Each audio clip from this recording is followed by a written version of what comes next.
I just want to thank you for, it was just 7 days ago I discussed with you about this particular meeting, that this meeting is to hold, and everybody is already, it's Mr.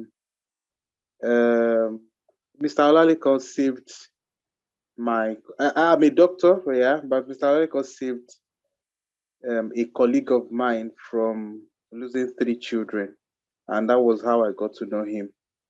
And that's why I felt every doctor coming to the UK to practice need to know the extent of what they are coming into, and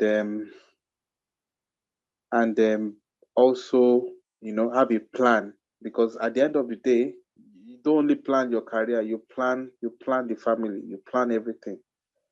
And thank you so much, Mr. Olalekan. I really appreciate it. And everyone that has given their testimonies. Me and my colleague, our testimony did not come up today, so another time. Thank you. So I just want to say thank you. Telling you the truth, they destroyed the children. That's how they almost ruined my baby. With scars, injuries, swollen mouths, blood in her lips. You will complain. They will tell you that they've heard, they will look into it. They don't look into it. The children will not eat. My child was emaciated, but even my baby self, I never got infection.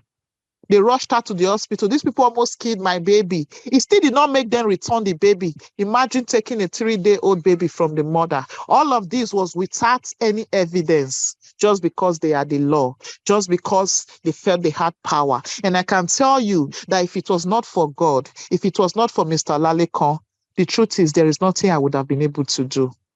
No amount of tears.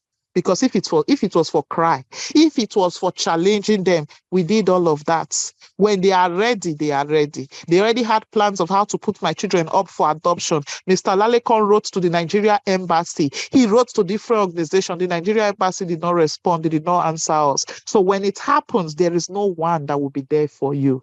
It is only this organization. People truly, there are people that would truly want to help you, but they are all scared of social services. They don't want to get involved. It is only this organization that I have seen in the whole of UK that can bring out their chest.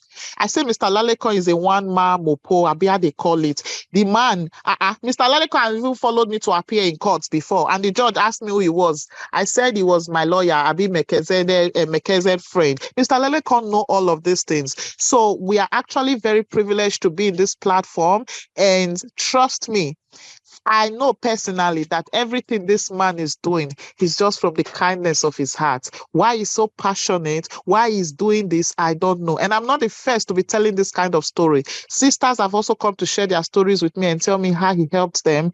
Some, it took them 2 years before they got their children back, but mine was 9 months. And when I got my kids back, the case was discharged and acquitted. And since that day, I've never heard from them. I don't have any business with them. And that was how we got our life back. I'll assure you that because you are in this platform, Save the Woman organization, you don't even need to ask too many people. Mr. Olalekan will tell you as it is. He's got nothing to gain. He's just going to tell you it is the best thing that you can ever do to yourself or for yourself by being in this organization, in this community.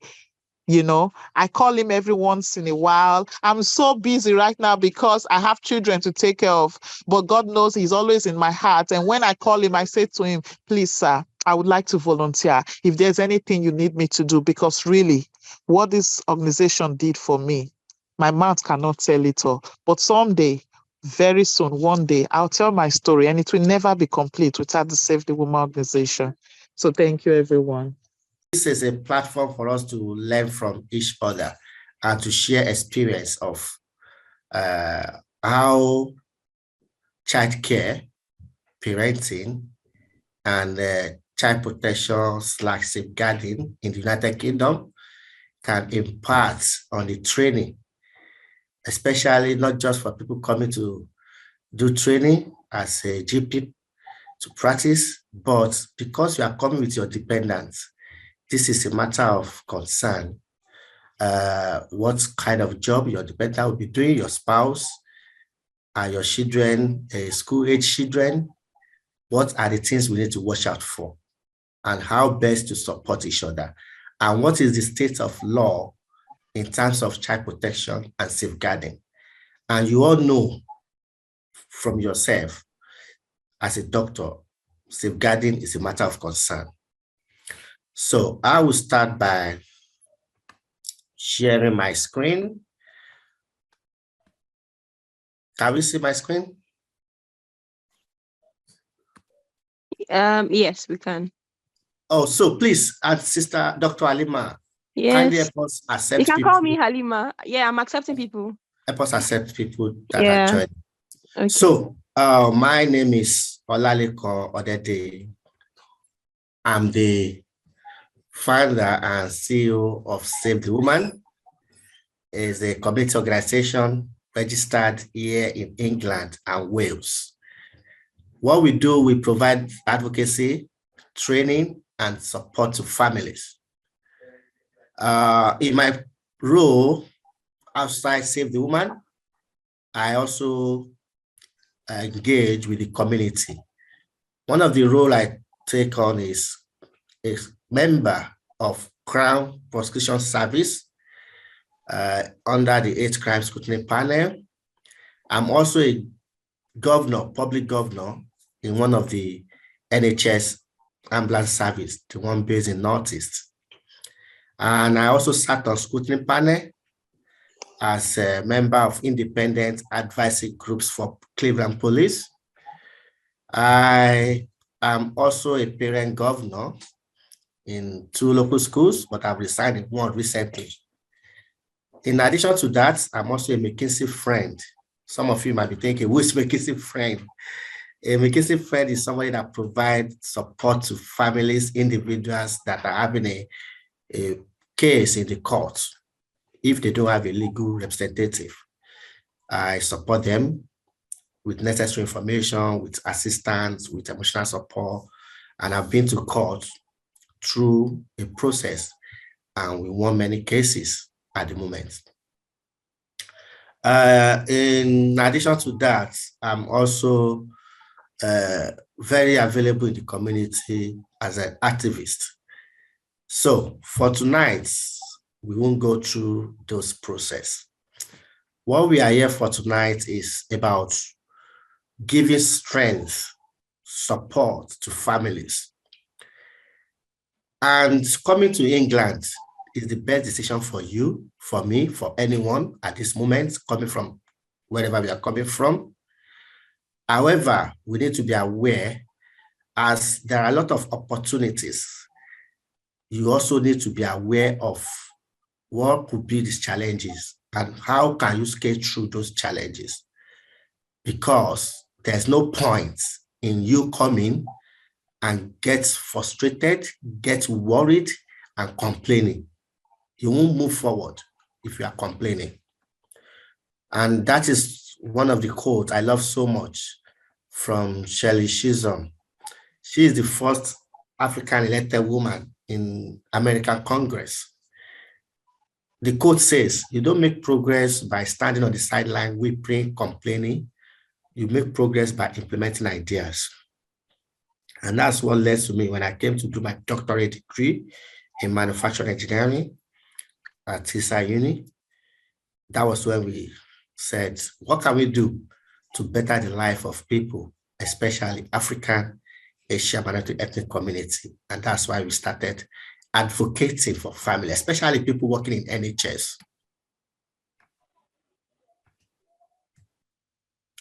There's this a particular letter that I love to share with families. And it's a letter from Council of Legal Education in Nigerian Law School, Lagos campus. The letter was written on the 28th of June, 2022. It says, a query letter issued to a student. It has been reported by the director and head of academics on June 16, 2022, that while law dinner was ongoing in the dining hall, you were found putting a bottle of water in your mouth when a glass cup was on your table. Consequently, you are requested to explain why disciplinary action should not be taken against you for violating Rule 6, subsection 29 of the Code of Conduct for students of Nigerian Law School on dinner ethics and manners. Your representation, if any, should be forwarded to the director and head of academics within 24 hours on receipt of this letter. Do we all hear that letter content of the letter? Yeah, sounds quite Yes. ridiculous. Yeah, Are we concerned about that? very concerned. To every layman, you will be worried. Out of all problems in Nigeria, would this be a concern? Yes, it is a concern because it is there in 6 subsection 29. And he's a law student. He should be able to use his common sense that there's a reason for providing that glass cup. But because he chose it on his own, oh, it's my culture, I drink, I do anything back home, I can do anything in the house. That can do and accepted as the head of the house. Was he accepted in the dinner hall? No. So this is why I want to appreciate Alima and Obaseki for organizing this particular very crucial discussion.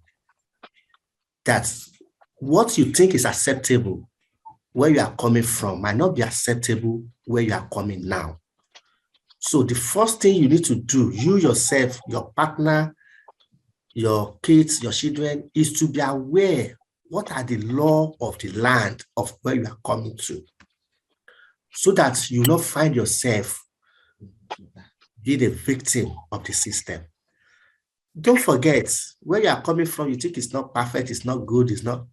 When you come here, you start seeing things that you'll be wondering, is this a developed country? Is this a country of law? Because there's something we call process, policy, procedure. And what we are finding out, there's abuse of those things. And the law is there. So they might hide on that law. When they know themselves, it is a double standard, because you will see some people that will do the same thing you did, but they won't do anything for it. They won't pay any price. But you, for who you are, for where you are coming from, you might not go free with that. And there's a consequence for such a thing. So we don't want our people to be a victim. That is why we said it's better to enlighten each other, to let us know what are the acceptable way of life in this country. We will be talking around marital relationship with the UK. You will see it is quite different from where we are coming from. The understanding of fatherhood, parenthood in the UK, there's something we call benefit system. When you are coming, you know, your visa, they might put no recourse to public fund. But despite that, people might still go beyond and go looking for one thing or the other. I used to tell people, any wolf and wolf for. Person where they look for a wolf, go see a wolf go cash am. So benefit and implication, you need to understand it. There's issue we call domestic abuse, domestic violence, and its implication, its impacts, and how that can put somebody into trouble. Men's mental health and substance misuse, and all these things, it might not mean anything to you. But when it comes to Children Act 1989 and 2004, it's a matter of concern if you are coming with a child or children. That's why we say safeguarding is a matter of concern. And some people will come here, they want to separate as a couple, as a married person. If you are separating, there are things you need to put in place into consideration. Child arrangement order, because your separation must not affect your child. When you're having a quarrel between you and your husband or your wife, if you are coming as a couple, please settle your differences before you come here. Because if you come here without settling your differences, if one is pretending and one is hiding under shadow, everything will be exposed when you come to this country. And if it's exposed and affects and children are involved, that might not go well. Because if it doesn't go well, if it's held in court, it's held in a family court or criminal court, implication will not be manageable. So, what is safeguarding? What is the power of the state? What is the responsibility of other agencies, especially you in the field you are coming with?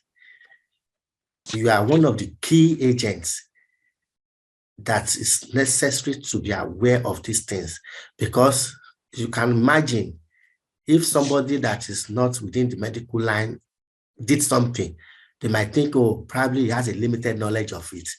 But how much more you in the medical line? They expected you to be very knowledgeable about this, aware of this. And if it happens to you, it will definitely first affect your work as well, because they will refer you to what we call LADO, Local Authority Designated Officer.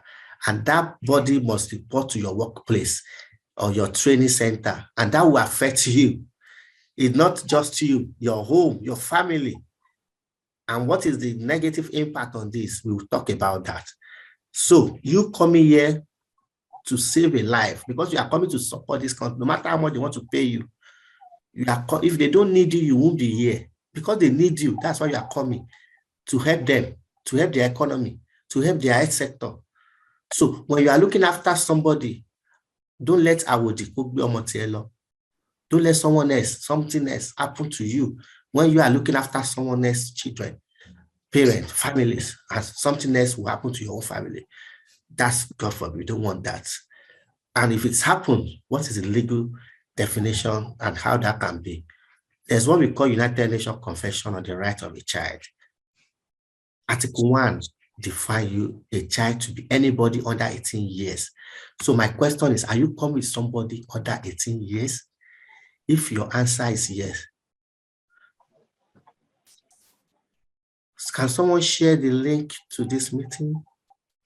Alima, Yes, I can. Yeah, I'll tap that. All right, thank you so much.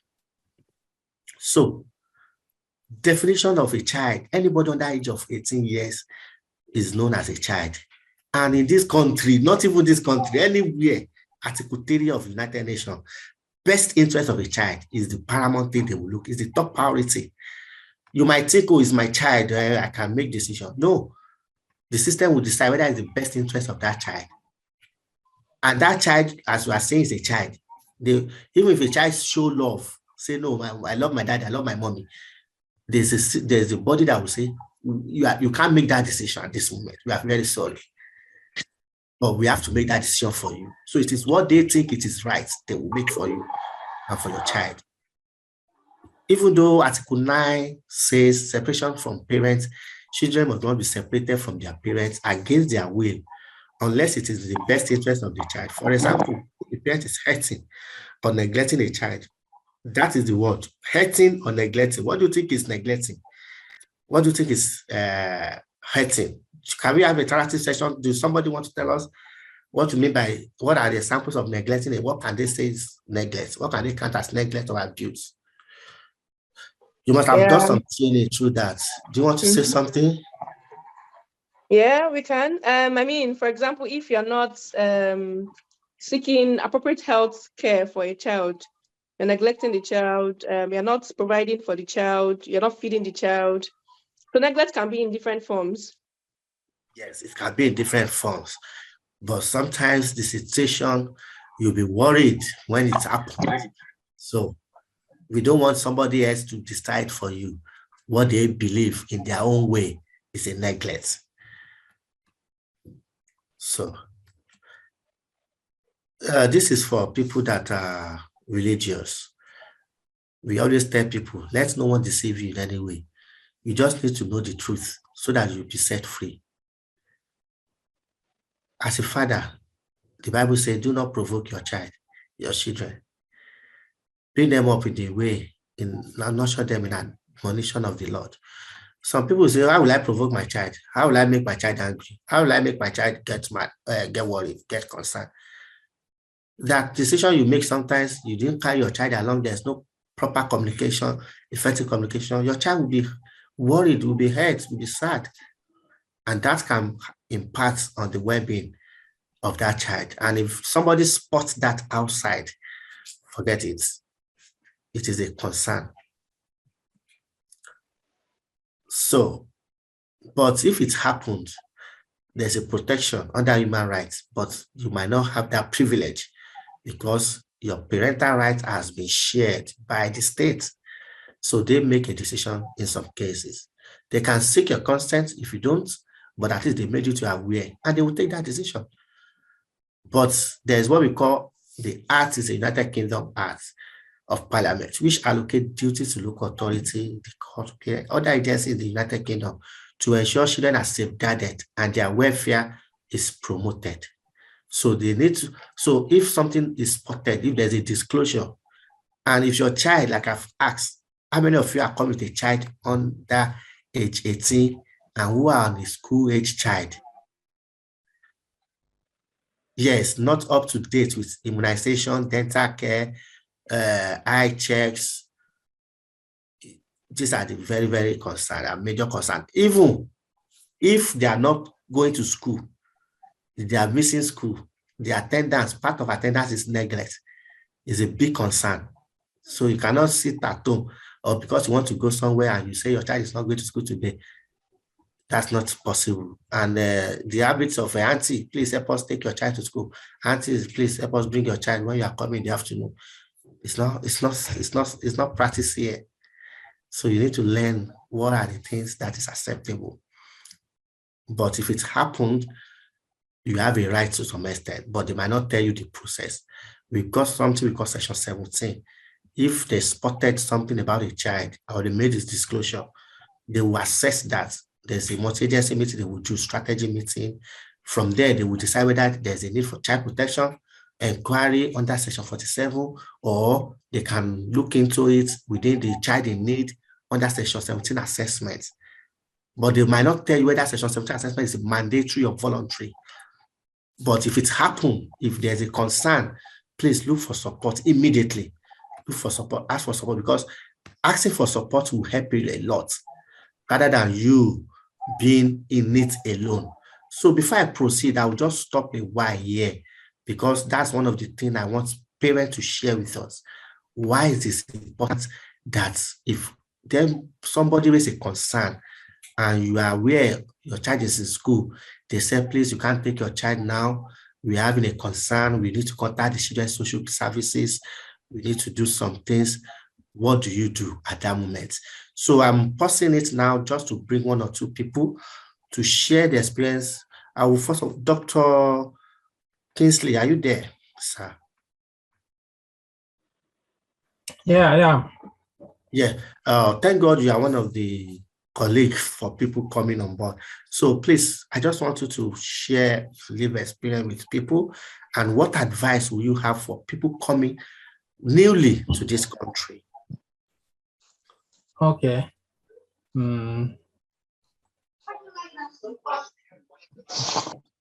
Good evening, everyone. My name is Kingsley Jam. So I'm a GP trainee currently. It's my pleasure to meet all of you. Welcome all of you to medical training in the UK. So, I'm not going to give. can you hear me?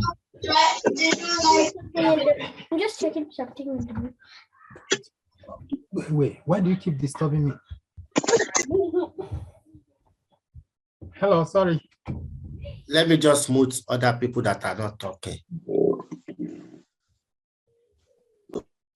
Go ahead, sir. Can you hear me? Yes, we can hear you. Yeah, so I welcome all of you to medical training in the UK. When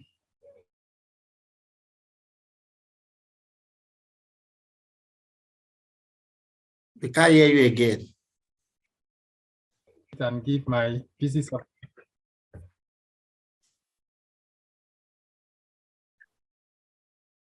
Unmute yourself, please. oh, hello? Yes, we can hear you now. Okay.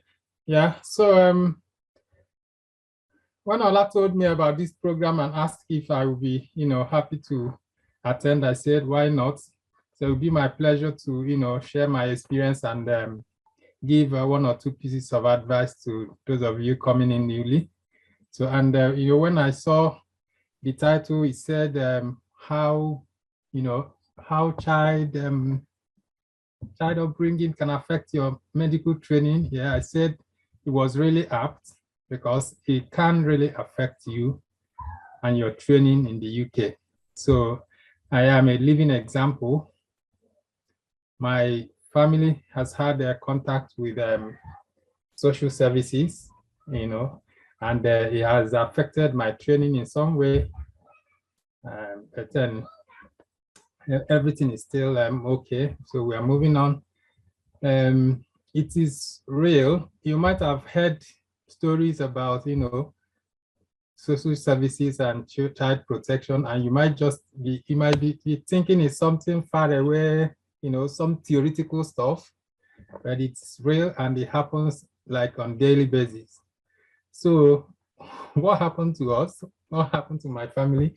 It just, it just happened that one day, my wife, okay, I've got 2 kids.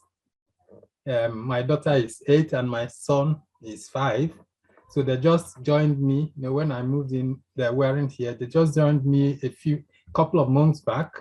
So it happened that one day my wife went to the school to pick the kids, and they told her, well, from the front door where you usually pick your kids, they told her to go to the office, to the admin office. She was like hoping to pick the kid from there. From there, they say no, the head teacher needed to see her. And then he found herself facing a panel of 3 or 4 teachers, telling her that, sorry, they cannot release the kids to her because her son has made certain disclosures, So,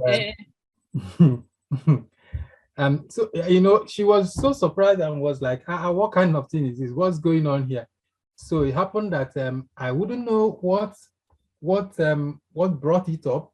It looks like from time to time, they organize these sessions where they ask people what's happening in the home, So in the course of that, they said my son informed them that he was smacked at home, he was beaten at home.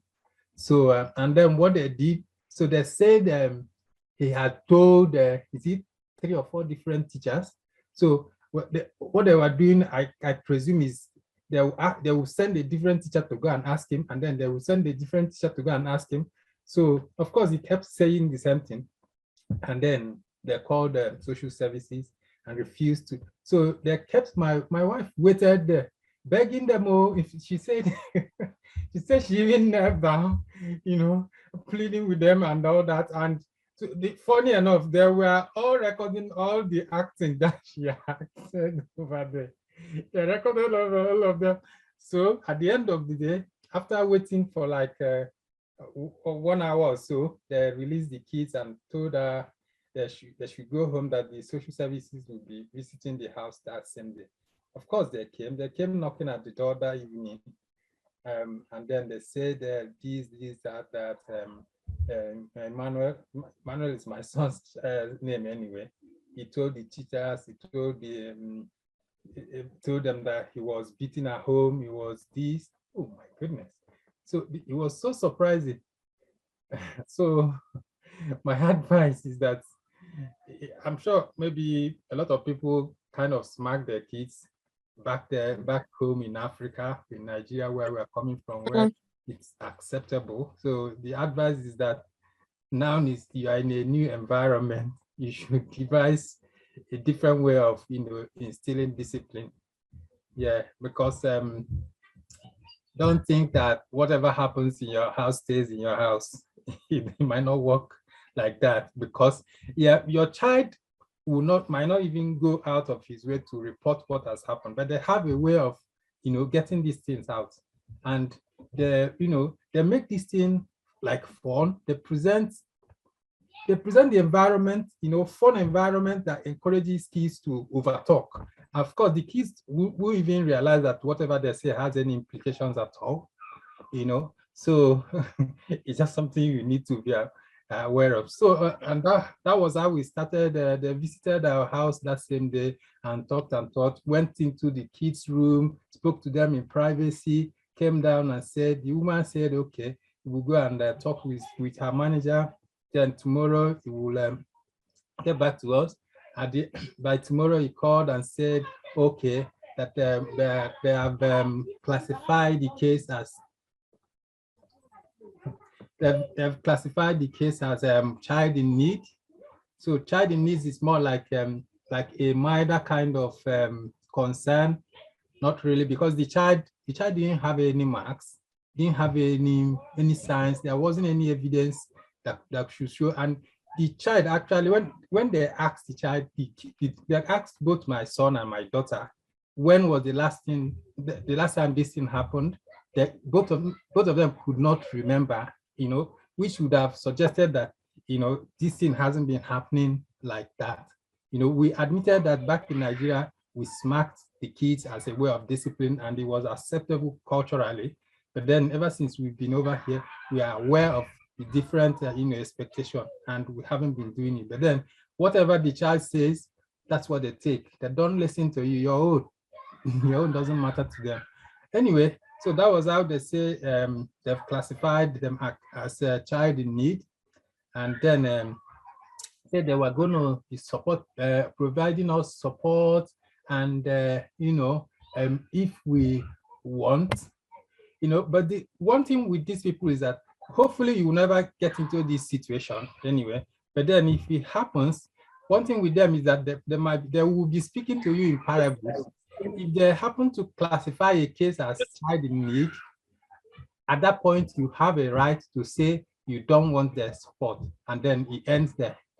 But if you accept, they'll just tell you, they wouldn't really make it clear to you. They will just, say it in passing as if you don't have a choice, but you do have a choice. And the problem with our own was that because of the way they put it, we are going to provide you support if you want. We never knew that the consent they were seeking, of course, they didn't make it obvious that we even had a choice. And then the consent they were seeking was to let them dig in further, and try finding out more things. Okay, so we accepted the child in need status, and for them to give the so-called support.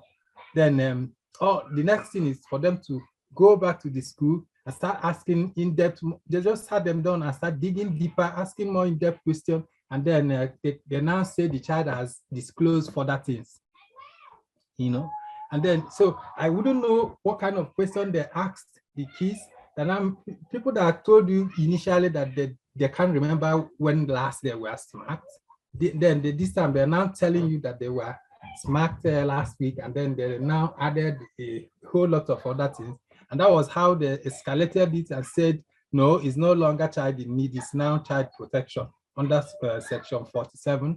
We are going to attend the child protection conference. We attended the conference, and then they said they were going to be subject to child protection plan. At that point, they were informing my employer. Yeah, and unfortunately, at that point in time, I was doing a pediatrics placement.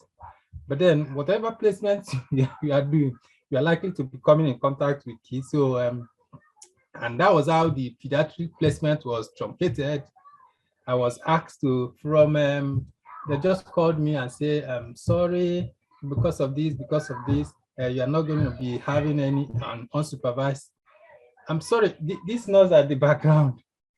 How is it? Can you still hear me? I hear you. We can hear you. We can hear you. We can hear you. It's only begging we beg now. Yeah. You beg them to keep quiet, and they keep doing what they are doing.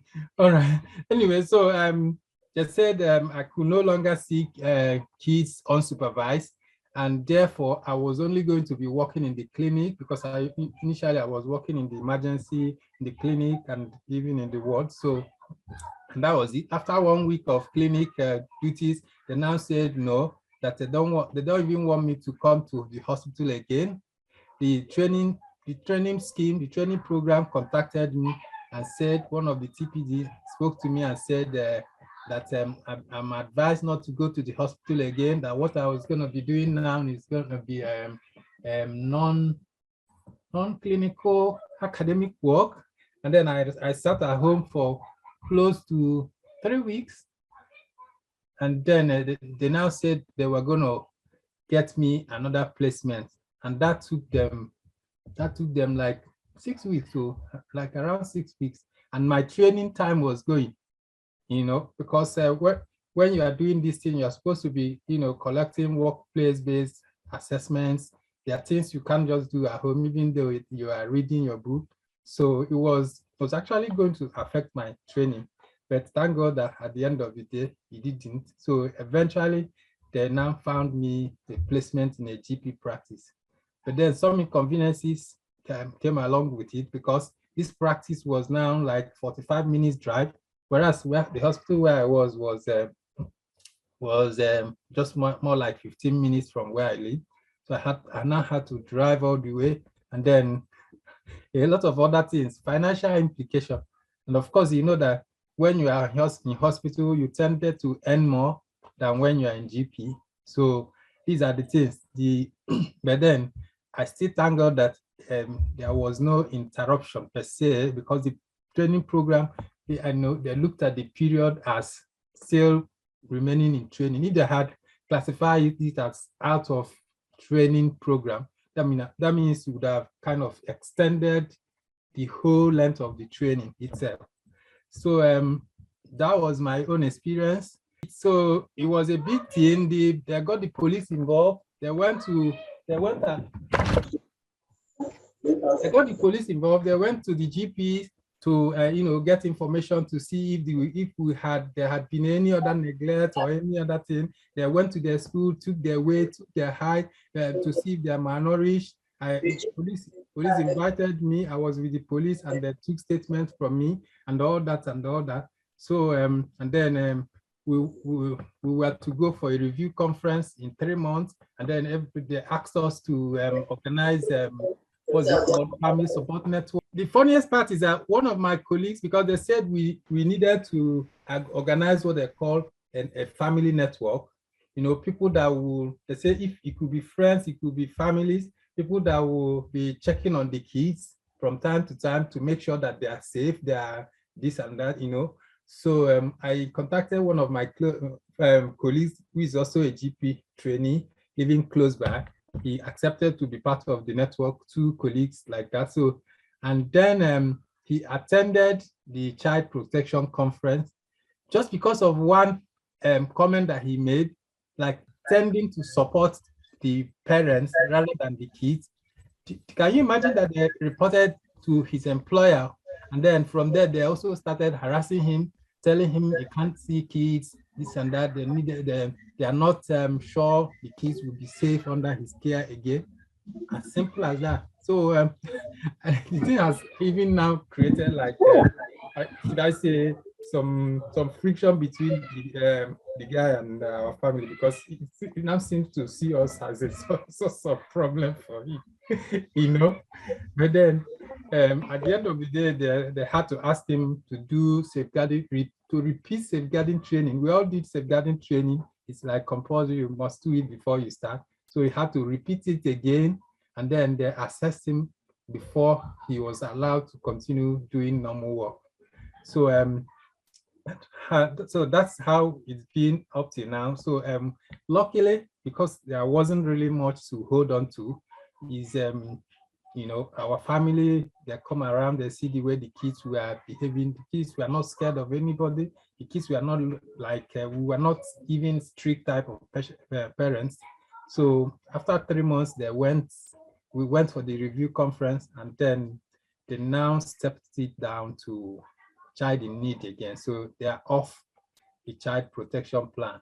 And then following that, they've updated my employer, and I'm looking forward to all the restrictions on me being lifted, because even after I've been posted to a GP practice, I still could not attend to kids on my own. So the practice was made aware.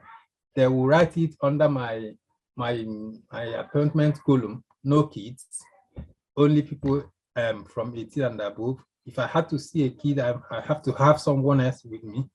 So that was the condition, under which I worked for the whole period up till, last month that they had the review conference. So that's our family's experience. I don't wish anybody to go through it, because you just see yourself feeling, I was like, so does that mean I'm not a bad parent? These are the kids the kids were even part of the considerations why we even decided to move to the UK, you know, with all the love, trying to make them happy, providing them as much as we can, and then they turn around and tell you, you did this, you did that. So it's funny, but then that's the reality. And the earlier we get to know about it, the better for all of us. Thank you very much. Thank you very much. What the doctor just said in a very small way like this, it's not an easy journey. It's not a good experience. I must mention that Ola of Save the Woman was with us. It's been like a pillar of strength all step of the way. Right from the first day I sent him a mail, he replied that same day and has always kept in touch. You know, has always kind of continued encouraging us and reassuring us.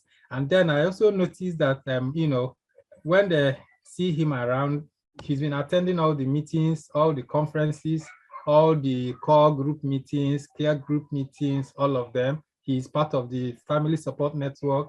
When they see him, they tend to kind of sit up, you know, knowing that because they prefer to, you know, have you isolated and then be intimidating you and just be doing it the way they like. You might not know your rights. They won't explain things to you. They'll just be using the system, you know, abusing it and without you even knowing. So I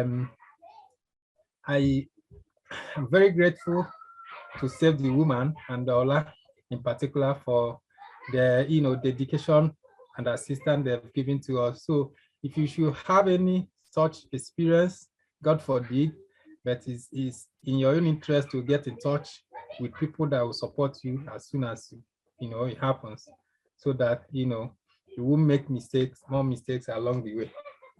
Thank you. Thank you very much. We bless God for that. One of the secrets there is the use of language. And that was what the other colleague wasn't used in a way that would be acceptable to them. So, but as you have been part of this family, you've got the support close to your door, next to your door. So don't stay alone, silent, speak out. Reach out to Alima, reach out to Obaseke. They will give you our contacts and all will be fine. Do we have Rosemary here? We have Rosemary, we have Agnes. Rosemary, do you want to come on board? Rose, are you there?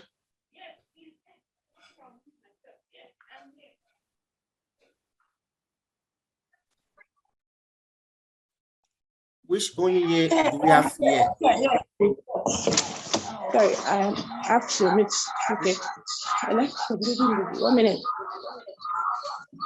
Is it on two systems there? Is it just one system you are using? Good evening, everybody. Yeah, go ahead, ma. My name is Rosemary. Thank you for this opportunity to share my experience with the new people and everybody that is there. I want to say you are welcome and you are in the right channel. So I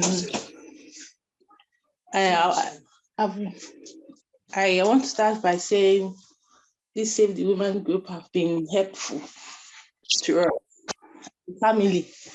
If not, I don't think if I can stay in UK, because like the other man said, the way they do here, you wouldn't know when they want to enter your home, giving you smiley face and all the rest. So when we moved out from Coventry to the area we are now, and my son started school that time, nursery. So for the first day, he went to school.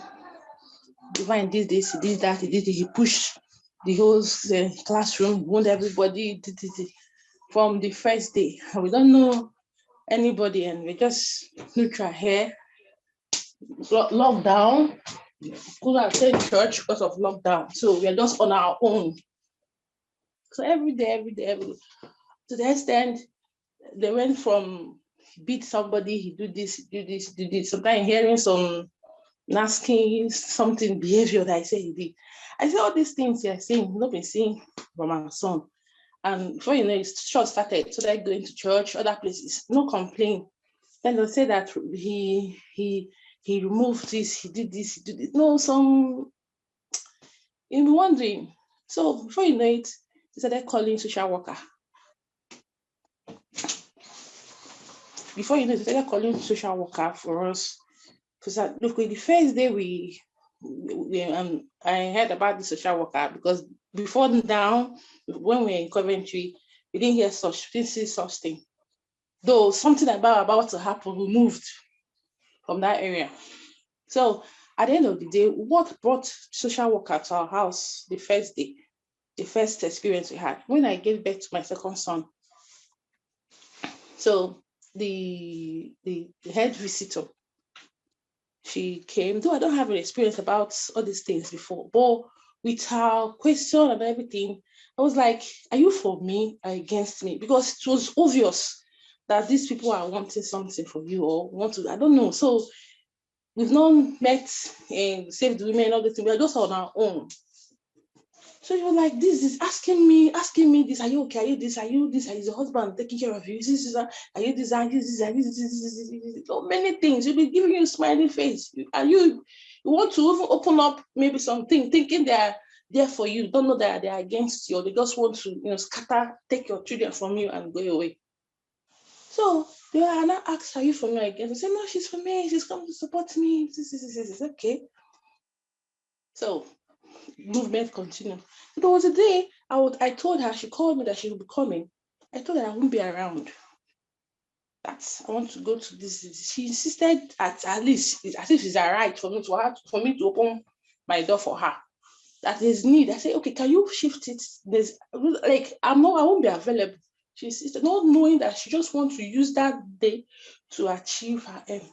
So that day was the day to I think weigh my baby, and that time it was cold period, and they lay him on the floor. The place was cold. I said, no, mother, I just mother's hearts, even back home, Nigeria, the way, not even the way we used to carry children somehow. Because my baby was crying, the ground was cold, we're just crying. I had just rushed to carry him, So she called me, that the way I carried the baby is no. I said, I'm sorry, just because he was crying, I just tried to, rush him out. Not knowing that this lady was just looking for the heavy something to lift all those things she had been writing against. So don't know she had been taking notes of what is going on. You would call me and say, Divine, my first son, this. Don't know she was just, picking. Even when she came, I was not feeling fine. I had wanted to go to the hospital, emergency, we're just calling, she was there trying to assist, not knowing that she was just, it was later when this stuff happened. All those things, even the divine stuff, that divine this, he was still wearing pampers at 3 years. This, that, this. She was trying to help her. All those things she was just documenting that we didn't even know. So it was when she left that day, and that day, my baby was even smiling with her when she left. And she corrected me, and I accepted. It's okay, I will not do it again. 2 days later, I received a call from council that this. I said, what is social worker? What is this? I don't know about it. She now told me about them, this, what they are up to, and this. So I was like, how will I be opening the door for somebody that is against me in my house? She didn't tell me. The question the lady asked me, she asked me if she told me that she reports me to the council. I said, no, she didn't tell me anything. So she was like, so thank God the lady that called was a nice person. So she was the one that advised me, if I don't want her, I can change her. I said, wow, that's good. She then gave me how to do it. Then I changed her. So that lady went to tell them that I broke my baby's hand. This. I was like, how will I carry a child for a baby in a womb, for how many months and everything? If I don't want the baby, won't I just remove it? So after all these things, I will not come and harm my own child. So how will an outsider take care of the child more than the mother or the parents? So they went to the GP. That's where you guys need to, help stand. You have a lot of work to do here concerning children, concerning this, or even for the final And then when it comes to maybe health, maybe because of, let's assume they want to take my child now from me because of that incident, you guys are the major people that will give your own talk to know if it will go on or not, because they even referred me to the hospital, to the GP, to the GP to check my children. They called me and they check, the GP check, I was okay. I didn't, they almost say mental something on my, there was just, because I lift my baby up that time, back home, my husband would tell her that I used to lift the baby up and all those things. So she was like, I have mental problems. I don't have any mental problems. That was just the way we do back home. So when the doctor, the GP, the check, I was okay and everything. And they didn't find anything that she said I broke my baby's hand. That's how they released us. That's how they released us at that time. Then the school people now came again. So at that time, before we met the Save the Women, we had 5 social workers in our house. They'll say, my son did this, my son did this, my son beat everybody, and they'll be pushing the blame back home that we are the one causing it. They want to come, they want to come and know, they want to come and know what's happening in your house. I said, okay, now you say my son, and those people, they know how to frame, because your child cannot, my son then was 3, 4 years, all these things are happening, 4, 5 years. So the one was like, he will say he will carry a girl and then he will pull his pants, he will do this, he will do this. I said, how can a child do this? So they will be lying. They lie a lot. That's one thing about these people. They lie a lot. And then the school, they have lists of parents. Hello? Can you hear me? We can hear you. We can hear you. They have list of parents and all these care worker, all these parents are looking for people's children to carry. If you go to school, they have lists. That's why they put more pressure on the teachers to find a way to bring people for them. They have list of people waiting for people's child to carry to do parenting, because they pay them a lot. So they will be finding, and once they find out you are Black, you don't have say, you don't have who to fight for you, their targets. So there was a time something happened. My husband, they gave my son, a book to read, and then it was somehow scary. Okay, can you change this book? That's all. Can you change this book? They started complaining, why would they change it? Can you tell me why? So when we told one of our church members, they were like, these people are after you. For you to have said, change this book, and it brought problem, these people are after you, they are targeting you. So they brought first another social worker that came. So finally, the other time, they now brought, on this other side, they brought a lady, a Nigerian lady. So I thought, I've seen my own person that will fight for me. The lady was doing that she was good. Then we've not known David, then we've not called them. Though we used to see them in group, not call them. So I was just fighting on my own. Not until the time the team was like, they want to take my key. I said, how will I be? I have to just call immediately. So before we make the call, the Nigerian lady, she came, the social worker, she was just sounding good. Even when she was coming, if you see her, God, even if it's prayer, I'm going to hit you down. All the white people that are coming here, they've not, tried to do the way you are my person, you want to come and so we just follow it up by prayer. When she came, she was just like, I don't know how to say it. Her aim was for them to achieve that goal. She'll be giving you smiley's face. Even this to find out I saw this boy. Can you close it for me? And as they're coming to the house, they are paying them money. As they are coming, they are paying money. So even that the lady came to our house without Dr. Augustine, please can you mute your mic? Dr. Augustine. In the morning, around 9. Yeah. That you make her findings authentic. I told my husband, I shouldn't open the door. Some were like panicking. I said, say me, no, open this door. Because at that time, the kids, that was on Saturday, we came back, my mama came back from work, was tired, and baby. So that time the kids, they've not eaten around that night. So they expect you at that time, they've eaten, and we are still praying, and they don't want to hear that you start. So when she came, she was hearing this and say, it's not maybe fasting, this.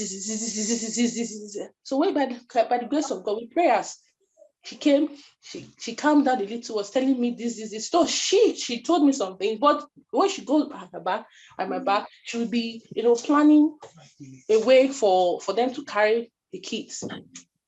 So, okay, close this case. Say they cannot close it. So they were like, child protection, child in need, so that the school, she told me that the school wants to refer my children to child protection. So I was like asking her, what is child protection? But I don't even know all this. I've not know anything, all this child this, because I'm not into it, because I just, live my life normal, not until these people came into our life, so that hearing child protection, child in need, child in this. So that's how I had to call. That all these cases that they open for months, they refuse to close. Immediately, save the woman just came. Only later, hey, not only that I know say, hey, I get people. Immediately, less than 24 hours, they close the case. I say, what? Is it for me? That's how I have to tell that. I now have an advocate for my kids. I'll be speaking for my kids. So calm down a little. Then after that, we are looking to move from that town just to show the little that these people are after us. I should just change the environment. So we're looking for house. At the end of the day, we still find ourselves within the same community, the same local government, but the same town. So we came to this new place less than 1 month. It was our neighbor that called police for us, that we left kids, they're all alone, and we went to work. I say, what? One day we were home, had to knock on the door. I will pick because the police. I say, police. When you've now had any issue with police before, and you now knock on your door, you see, automatically you'll be vibrating. So we're just like, what happened? But at the end of the day, like, we need it. I told my husband, well, finally, I just carry my baby. So he told me that a good neighbor, that let's go inside the house. So I went outside. I said, can we say it here? He said, no, let's go inside the house. If not, he will suspect me. He suspects me how? So we're not going to the house. So we finally came in. The first thing the policeman, I asked what the policeman want to do with our fridge, to know that they are working hand in hand with all these people. He went to the fridge.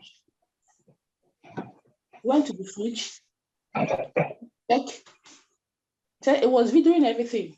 So names and everything. I said, this is so. I was like, a neighbor said, a good neighbor in quotes told them that we left the children at home. I said, how?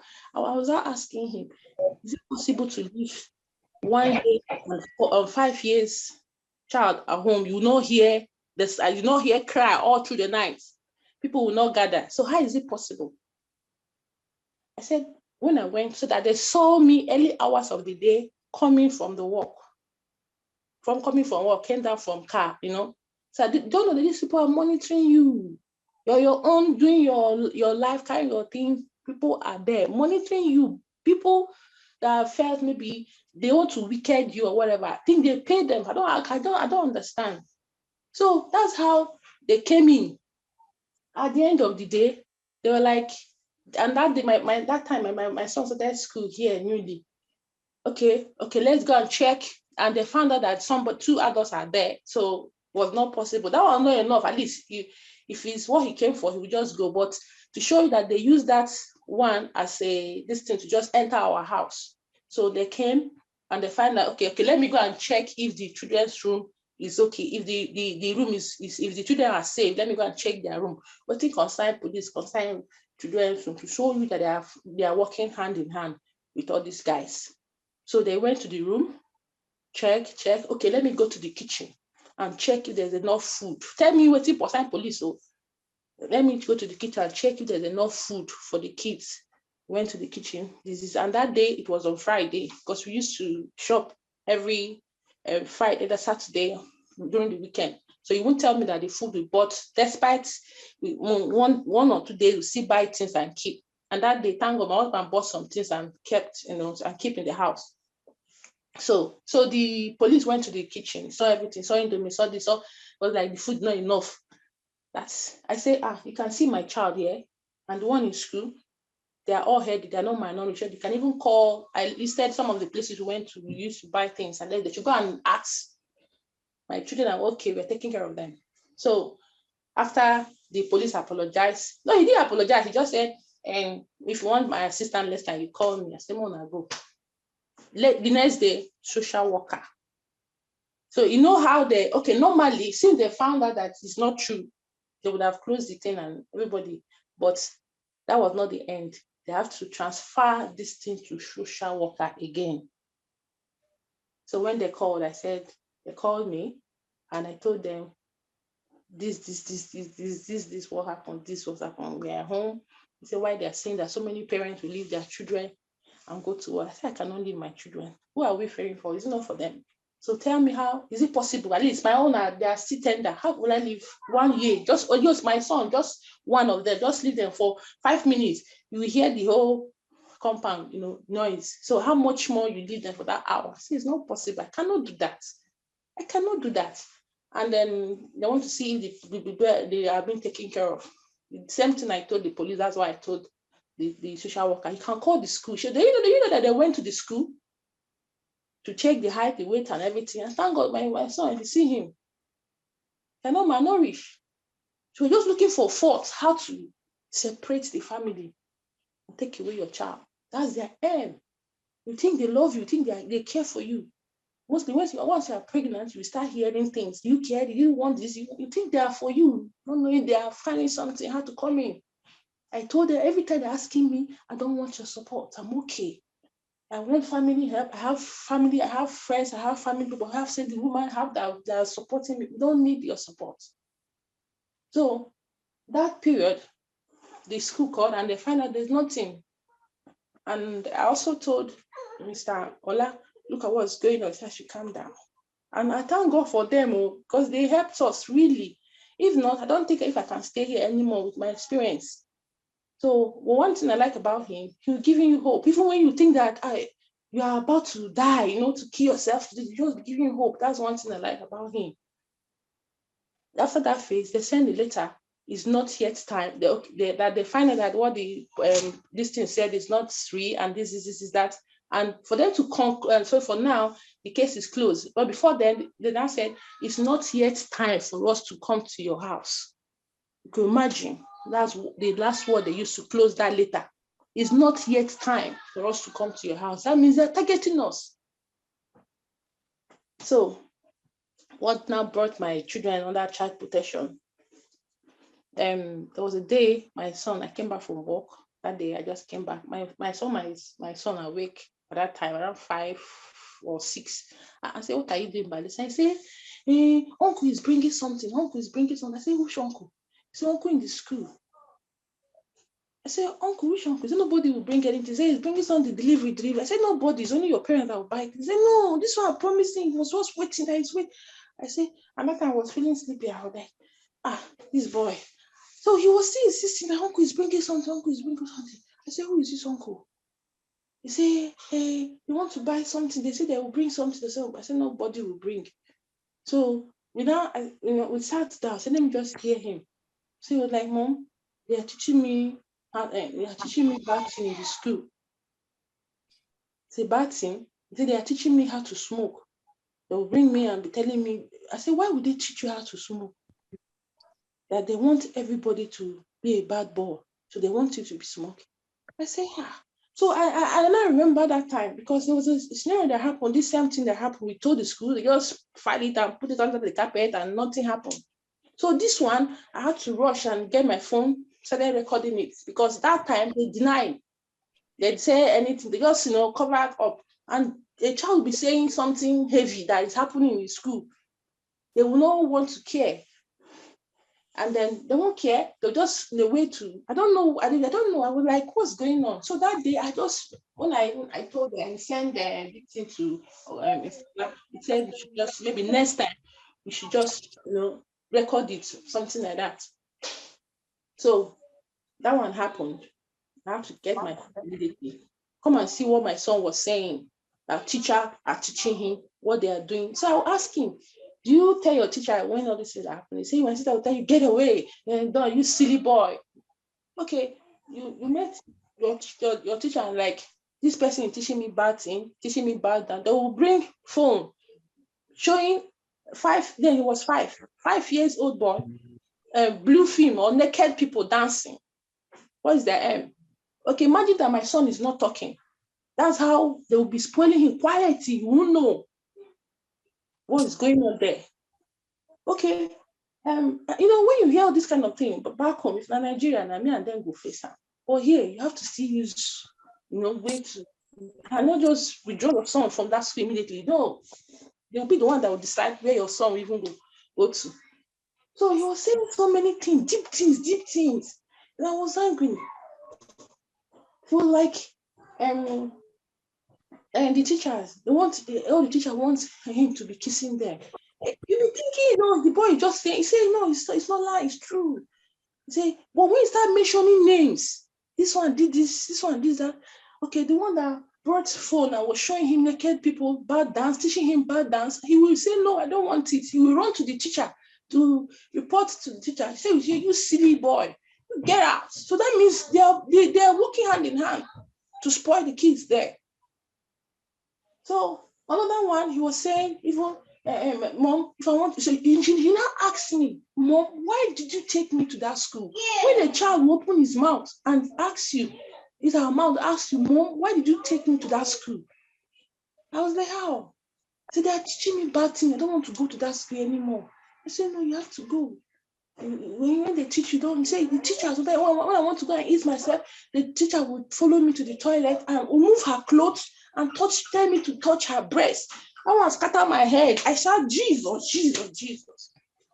I say, if not back home, I will go wait for the teacher. But because of here now, so we were like, people were like, if you just keep it to yourself. So people were like, no. So, and not knowing that they were using that platform to use it against my son, to use that platform to, report my son to social worker.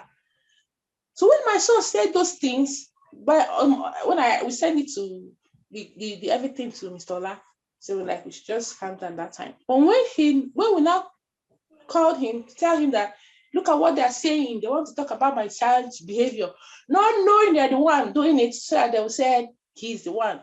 So he was like, we should write a report to the school immediately. That's how we drafted letter to the school and also told them to still inform my advocate, which is Mr. Ola. So immediately they called. Normally, the school would have handled that thing themselves and then do the needful. But you know what they did? Immediately they called the social worker. But they are looking. No, they told us that it's not yet time to come to our house. So now this is the time to come to our house. They were planning. So they called the social worker, and then because of previous experiences, so we like, just go and ask him in the school, not knowing it was a danger for us. We did the wrong choice or the wrong thing. I didn't mean they come here, at least somehow, in between escalate. Well, we don't know that the school had evil motive because the other school transferred so many things.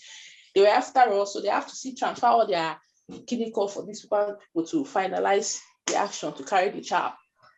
But God, and they're using Mr. Ola and save the woman group to fight for us. So that time, sorry, let me attend to my son. Let me just give him something so he will not talk. Thank you very much. Thank you very much. Please attend to your son and you can come on board again shortly. I was giving him, sorry, Okay. Let me just conclude. Before the man baby will start crying, come my little one. So go and meet that. So as I was saying, so the sorry, the school, they called me. I said, okay, the social worker called. I said they should go and ask him in the school, not knowing that he'll use that opportunity to finish us.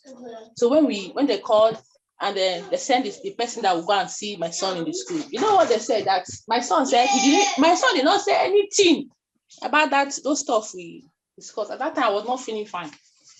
That he didn't say anything. So that he said we are the one beating him. Sure, that she found the mark on his body. He said we're the one beating him, we're the one teaching him bad dance, we're the one doing that, we're the one doing this. Oh, my head scattered. I will not lie. So that thing led to depression. I was depressed. I was, worried. So they're now after us. So I don't know how I find myself depression. I drank bleach to just kill myself because these people, they are something else.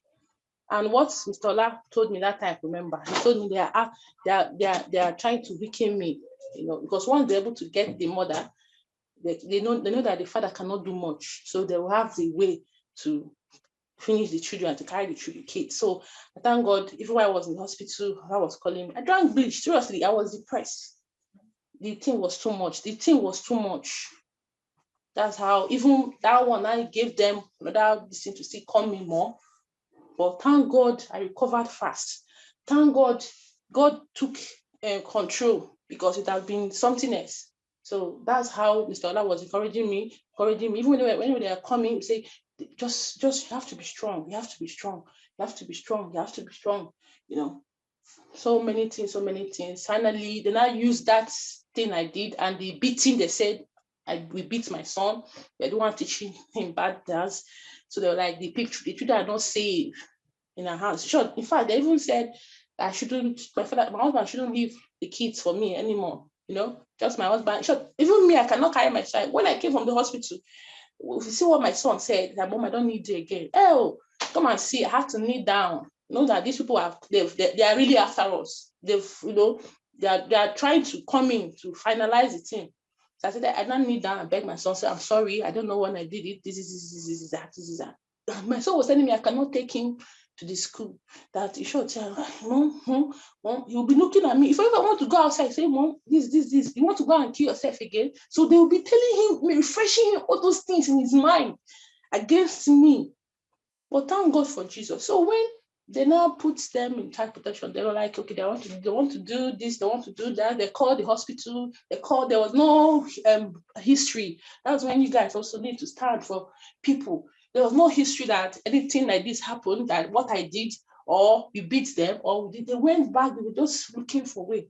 So at the end of the day, you find out that nothing was real. Even the beating, nothing was not true. So with the day they want to do, they brought this thing for later, or the program for the Save the Women for child protection. So that time my son was around, we'll just play, and they will make you, when they are asking those children, you won't be there. And they will tell you not to go home and ask them, because they know what they are doing. And when they go to school, they will be asking them, do you did this with them? Did you ask them? So make sure we don't even talk to our son about those here, because they want us. So the day, as God could have it, the day she came unannounced, they're all around in the house. So my son was playing. Finally, that day he was there playing. They were just playing. So although I tried to read out those plans they said they want to do concerning the child protection.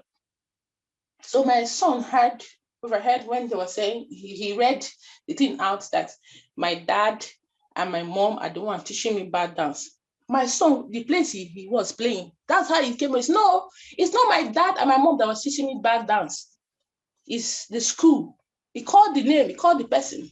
So I have my own, and I came with boldness and asked the lady, okay, you, but you say my son said you're the one teaching him bad dance. So now in your presence, now he's saying you're not the one. So where did you get all these things from? So you want to think you can carry my children, right? Okay. we took note of that. I still told Oga Ola, even when she knows that what she did was wrong and she knows what she's doing, even when Oga Ola called her concerning that statement my son made, she didn't want to put it in plan because you know that they are not doing the right thing so that they will not achieve that aim because she just want that thing for them to put them in child protection. So she didn't listen to Oga Ola. So finally they put them on child protection. That's how we started the scenario until God saved us. Oga Ola was there fighting for us, doing everything. So I always say, I don't know what to give. Even money cannot give the effort these people are doing fighting for us. So imagine that they carry my children, and even for the final stage of it, because I took him that period. When they noticed that I was pregnant, because I didn't want to tell them, when they come out, those behave strong, behave, because I don't have that big tummy like that. So when they noticed, because the final stage, they said they will check the GP because of the bleach I drank.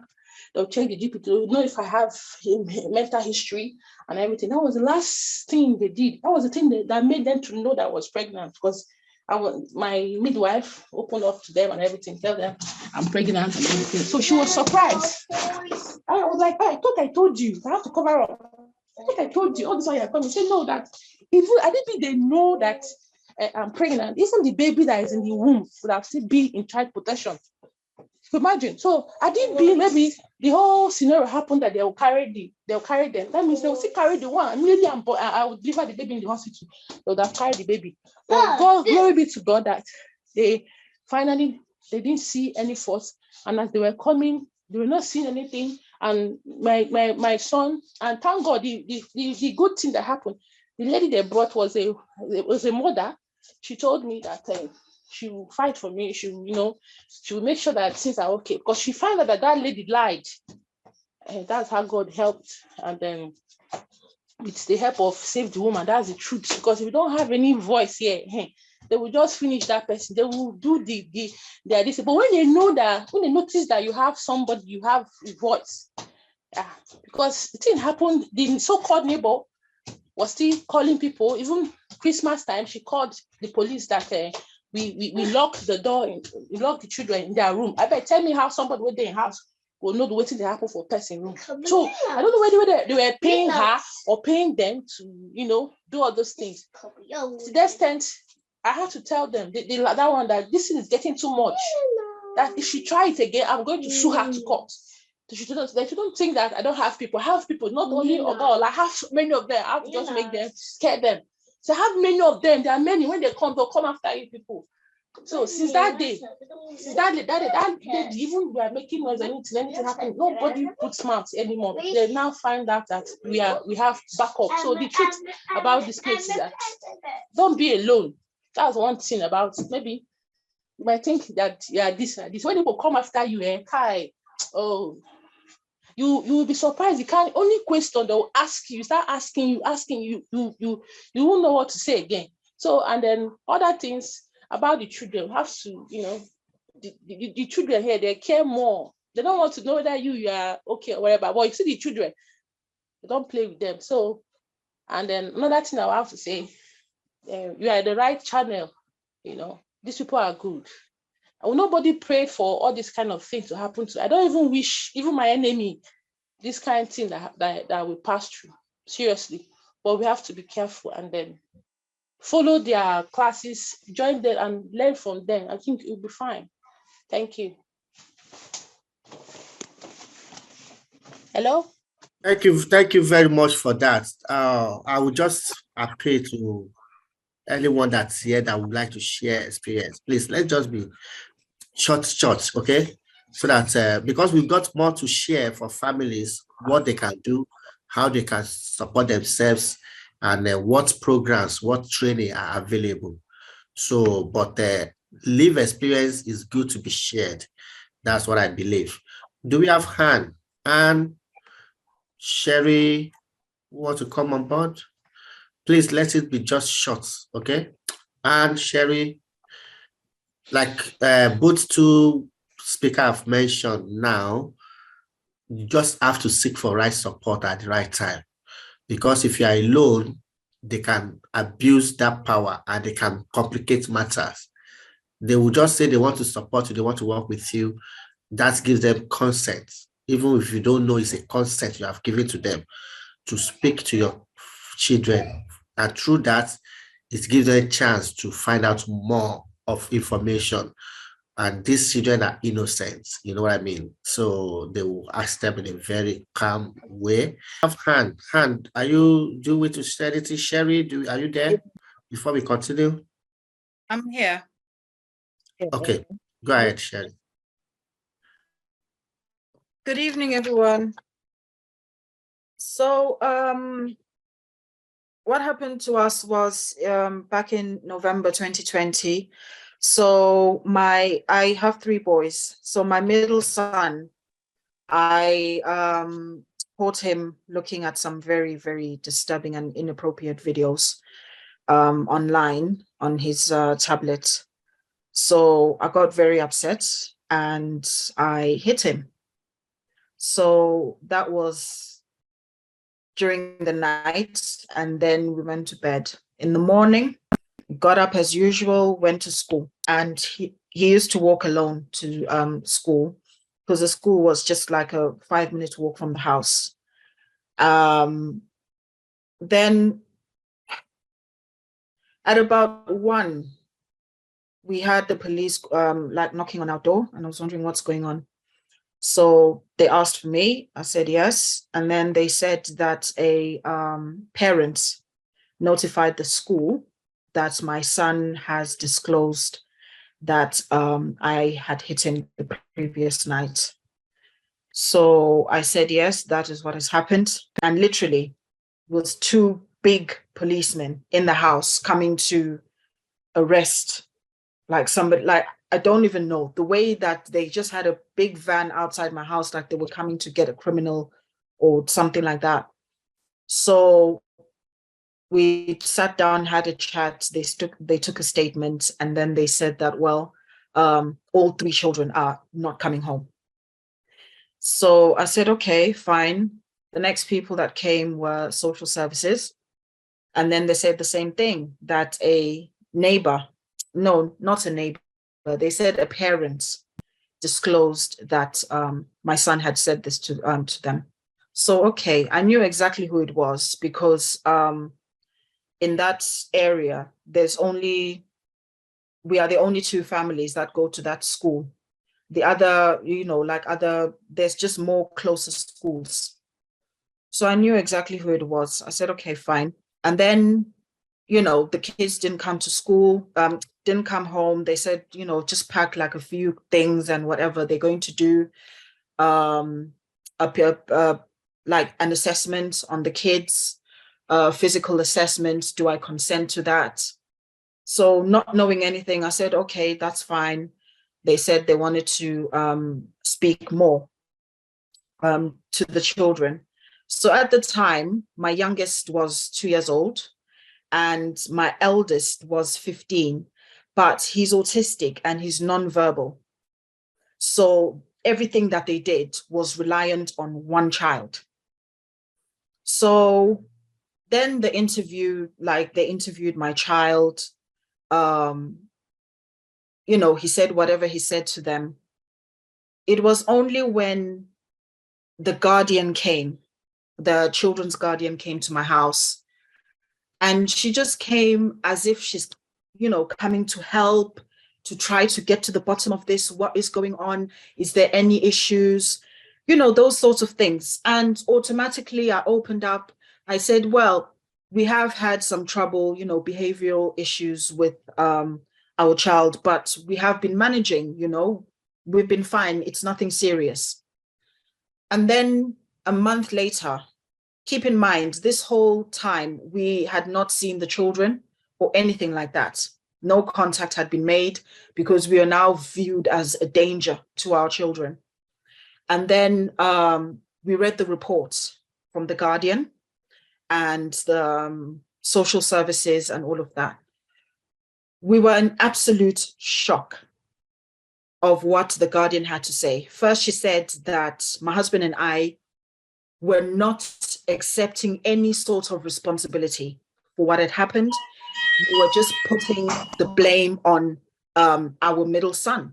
We don't want to accept responsibility for anything. And I thought, how are we not like accepting any responsibility? I admitted to the police, I made a statement, I went down to the station, I made a statement. How did I not admit to anything? They said that, no, she's in denial. She doesn't want to admit anything, any responsibility whatsoever. And then I read the report of the Guardian after she had spoken to my son. I cannot even repeat the things that my son, well, they claim that my son said. It was just a little bit of it would just made it out as if my husband and I didn't have anything better to do with our lives other than to beat up our children, you know, to the point where I was accused of abusing my autistic son, where I had punched him and busted his lip and so on and so forth. And I'm thinking, who in their right mind would go and abuse an innocent child, an autistic child that cannot speak for themselves? And I had a 9-to-5 job. I don't have, you know, that energy to just be sitting around and thinking, oh, I need to start abusing my children. And then they asked, oh, okay, fine. Is there anybody, family member, friends that can take the children so that they don't remain in foster care? So I've got my in-laws that live like maybe 2 to 3 minutes away from the house, and they offered and said, okay, fine, we will take the children. That's okay, we will do it. So we put their names down and everything. They were all up for it. They said, like, social services was like, oh, okay, fine, we'll look into it. Then the guardian stepped in, the children's guardian said, no, that's not a good idea, because these people live down the road. They will easily give these two access to the children. And, you know, they need to stay, the children need to remain where they are. And all of this, 3 months in, we still haven't seen the children. And then finally, in 4 months in, they said, okay, we have a court date in May. This was May 20. Yes, this was May. So then we were meant to have a court date. Everything was set up, evidence and this and that and reports. And then the guardian said, no, we need to push this back. It needs to be in July because the social worker is not properly, she's not fully trained to do this. That social services needs to find somebody who's fully trained, who has an X amount like years of experience. So then we had to wait another 3 months for the next court date. But in between then, we were now able to see the children. And it was 1 hour a week, supervised visits. And my youngest, actually, his birthday was literally spent in a center where we were going just 1 hour.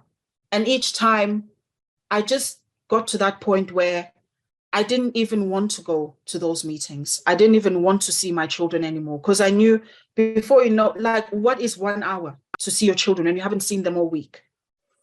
And then, but in all this time, we were only seeing 2 of the 3 children.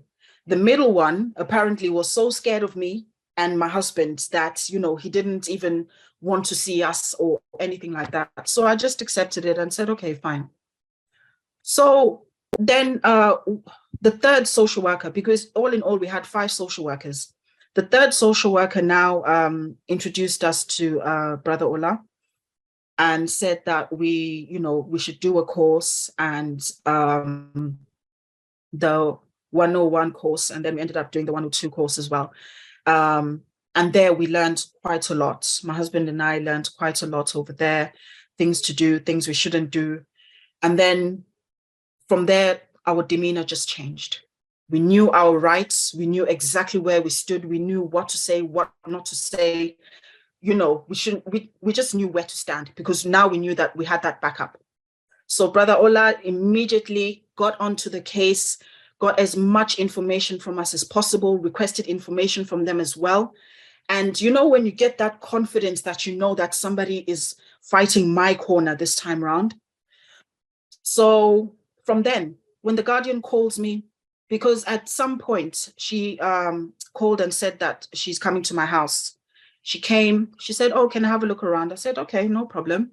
She went into the kitchen, had a look, opened the fridge, closed the fridge, looked around, went upstairs into the children's room, everywhere. And then the next report that we get is that there's no toys in the house and that the house is looking too clinical. It doesn't look like there's children living there. So then I actually disputed that. I said, listen, just because there's children in the house doesn't mean, or that there were children living in the house, doesn't mean that there should be toys scattered everywhere. The kids haven't been here for 6 months and you expect that they need, like, it is just now me and my husband. Why should there be toys scattered just because you are, that is not real. And besides, I'm not a person who likes cluttering my house with unnecessary things, you know? So then she said, yeah, but still. I was like, but still what? Then she went and said that I was being aggressive. I spoke to Brother Ola. I told him, he said, listen, however you speak to them, mind your tone, but be truthful in everything that you say. And then from there, all these visits that I just put a stop to it. I said, if you want to call me, please give me plenty of time so that I have either my advocate or my solicitor there. If you want to come to my house, please give me plenty of notice so that I have somebody, and give me permission to record this whole meeting. Because the way she twisted every single thing that we said, I just can't explain. When you read something about yourself and you think, where is all of this coming from? And time was just going and going, and my children are just growing up in somebody else's care. The children are just neglected. Every time I would complain, the kids' nails are overgrown. Their teeth are just full of plaque. They've not been to the dentist. Hair hasn't been. They literally had, like, when you haven't had, like, homeless people, when they haven't had a bath in a long time, that they start getting, like, their skin starts getting brown. Gosh. So all of these things, when I complained to social services, they said, oh, no. It's nothing of concern. Said, what do you mean? It is concern to me. You told me that if I have any sort of concern, I should put it forward. So why is it that when I put my concerns forward, it's been brushed under the carpet? So it went on and on. And then eventually, after 9 months, they said, okay, fine. They decided in court that they were going to bring the children back into our care, but slowly ease them into it, as if we are strangers. They said they will start by first increasing the 1 hour per week to 2 hours. That they will do for 3 weeks. Okay, fine. We did that. And then they said that, then they will increase it to, they will keep it to two hours, but unsupervised. Okay, fine, we did that. And this was after the judge had said, okay, fine, the kids can go home.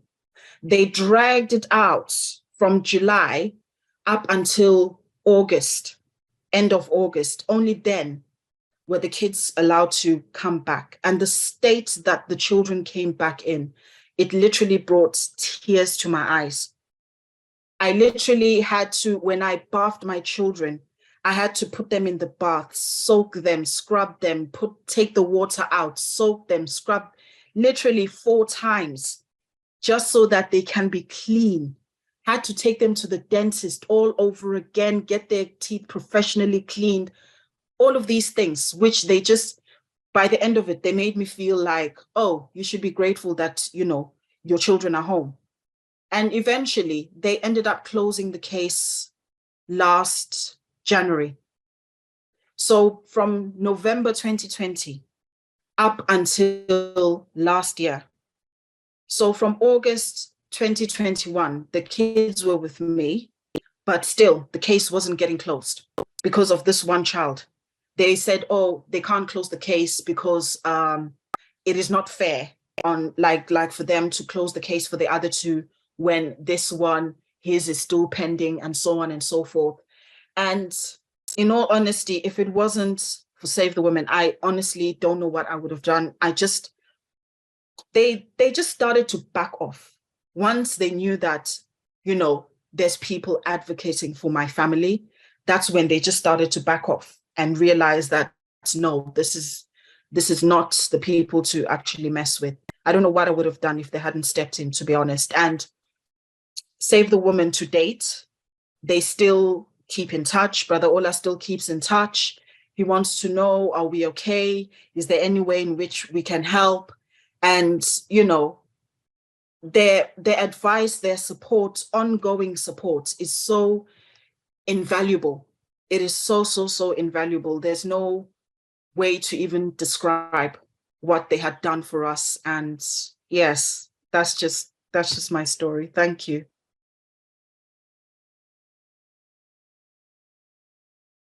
Thank you very much. Thank you very much.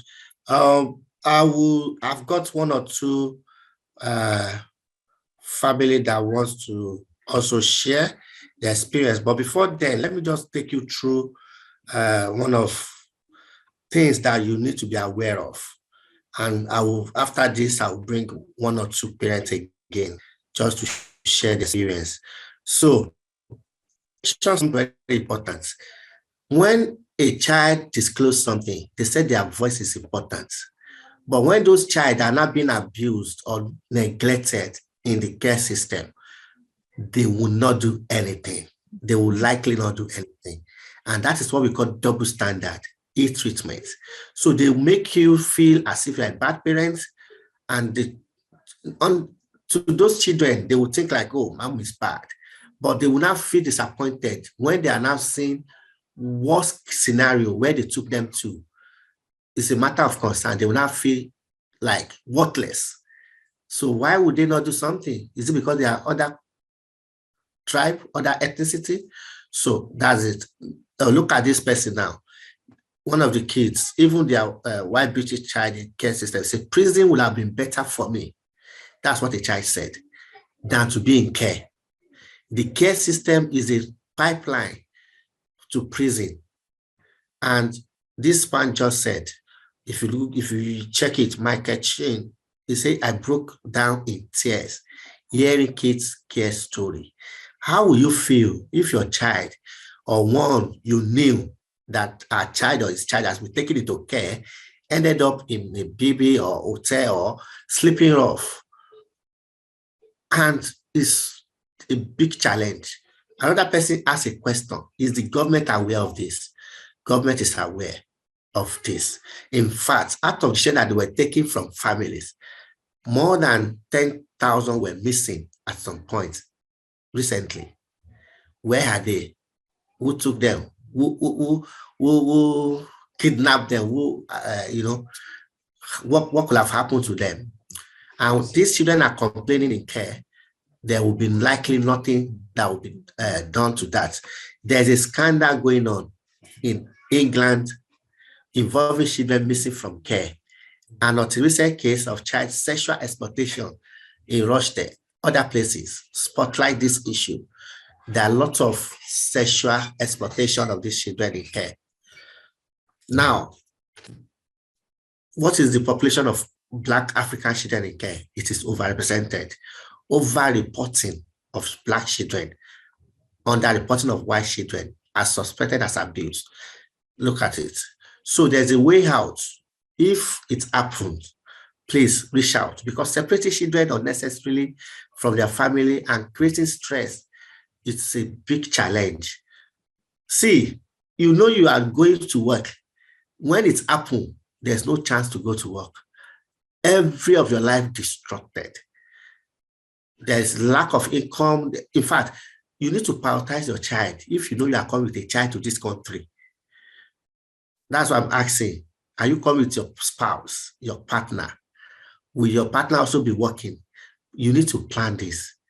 And there should be a kind of communication between you and your partner. Arrange it together. Don't let anybody spot any element of abuse or neglect. Even if it is not neglect, if they spot it based on their own view, they make a referral. Social care will intervene. And you can hear one of the second speaker. She finally got a good social worker like a mother. but it takes a time. She has had more than 6-7 social workers. So you might not fortunate to have. And if you think you have an African social worker, like the person said he has in Nigeria, see, they are in the system. Majority of them, they look after their own finance, their own well-being, their own family, because they cannot, because of you, lose their own job. They cannot, because of you, run into debt, not be able to pay their mortgage. So they are doing their job. And even if they know it is not the right thing they are doing at some point, because some of the decisions they will make will not go in line or go well with their managers, and they don't have a say. So now somebody is asking, why would government not intervene? Government is involved because it is the responsibility of the government to intervene to ensure safety and well-being of a child and young people. But the priority is to support and strengthen family, helping children to stay safe and thrive with their family where possible. That's the problem. How would they determine if it is possible or not?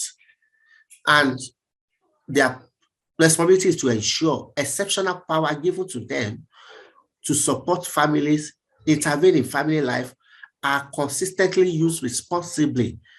If they use it irresponsibly, who is going to challenge them? And if you are challenging them yourself alone, it's like two warriors are fighting. It is the land that will suffer, the grass on the land that will suffer. It is the children that will suffer it, because at the end of the day, if they take these children away from you, you might not have the right contact. And look at the sharing dimensions. There's a lot of neglect where they are taking them to. So if you are saying this, if you are speaking up for those children, you feel helpless when nobody is listening to you. And this is the same child that they said they prioritize the best interest of the child. But now somebody is like neglecting them. Nobody is saying anything. Injustice.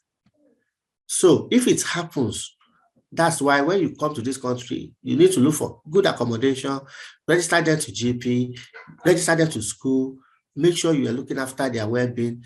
In those of you coming to England, it's still acceptable if you smack a child, but it has to be reasonable. Who is going to determine if it's reasonable? Well, those of you in Wales, in Scotland, you cannot smack, hit, slap, shake a child anyhow. It is illegal now, and you can be prosecuted for that. And if you are prosecuted, if you are arrested, there are a lot of family parents that they arrested, they handcuff them because you say you discipline your child. They handcuff them. They handcuff parents. They lock them up. They charge them for criminal prosecution. They send parents to prison for using the slippers to even scare the child at the entrance of the school. The parent that they claimed, alleged, used the slippers to scare a child. She was sentenced to 18 months prison. After she finished, they deported her. She's back in Nigeria now. And the kids are here till today. And they will ban her from entering the UK in the next 10 years. And if you spend more than 12 months in prison in this country, you are liable to be deported.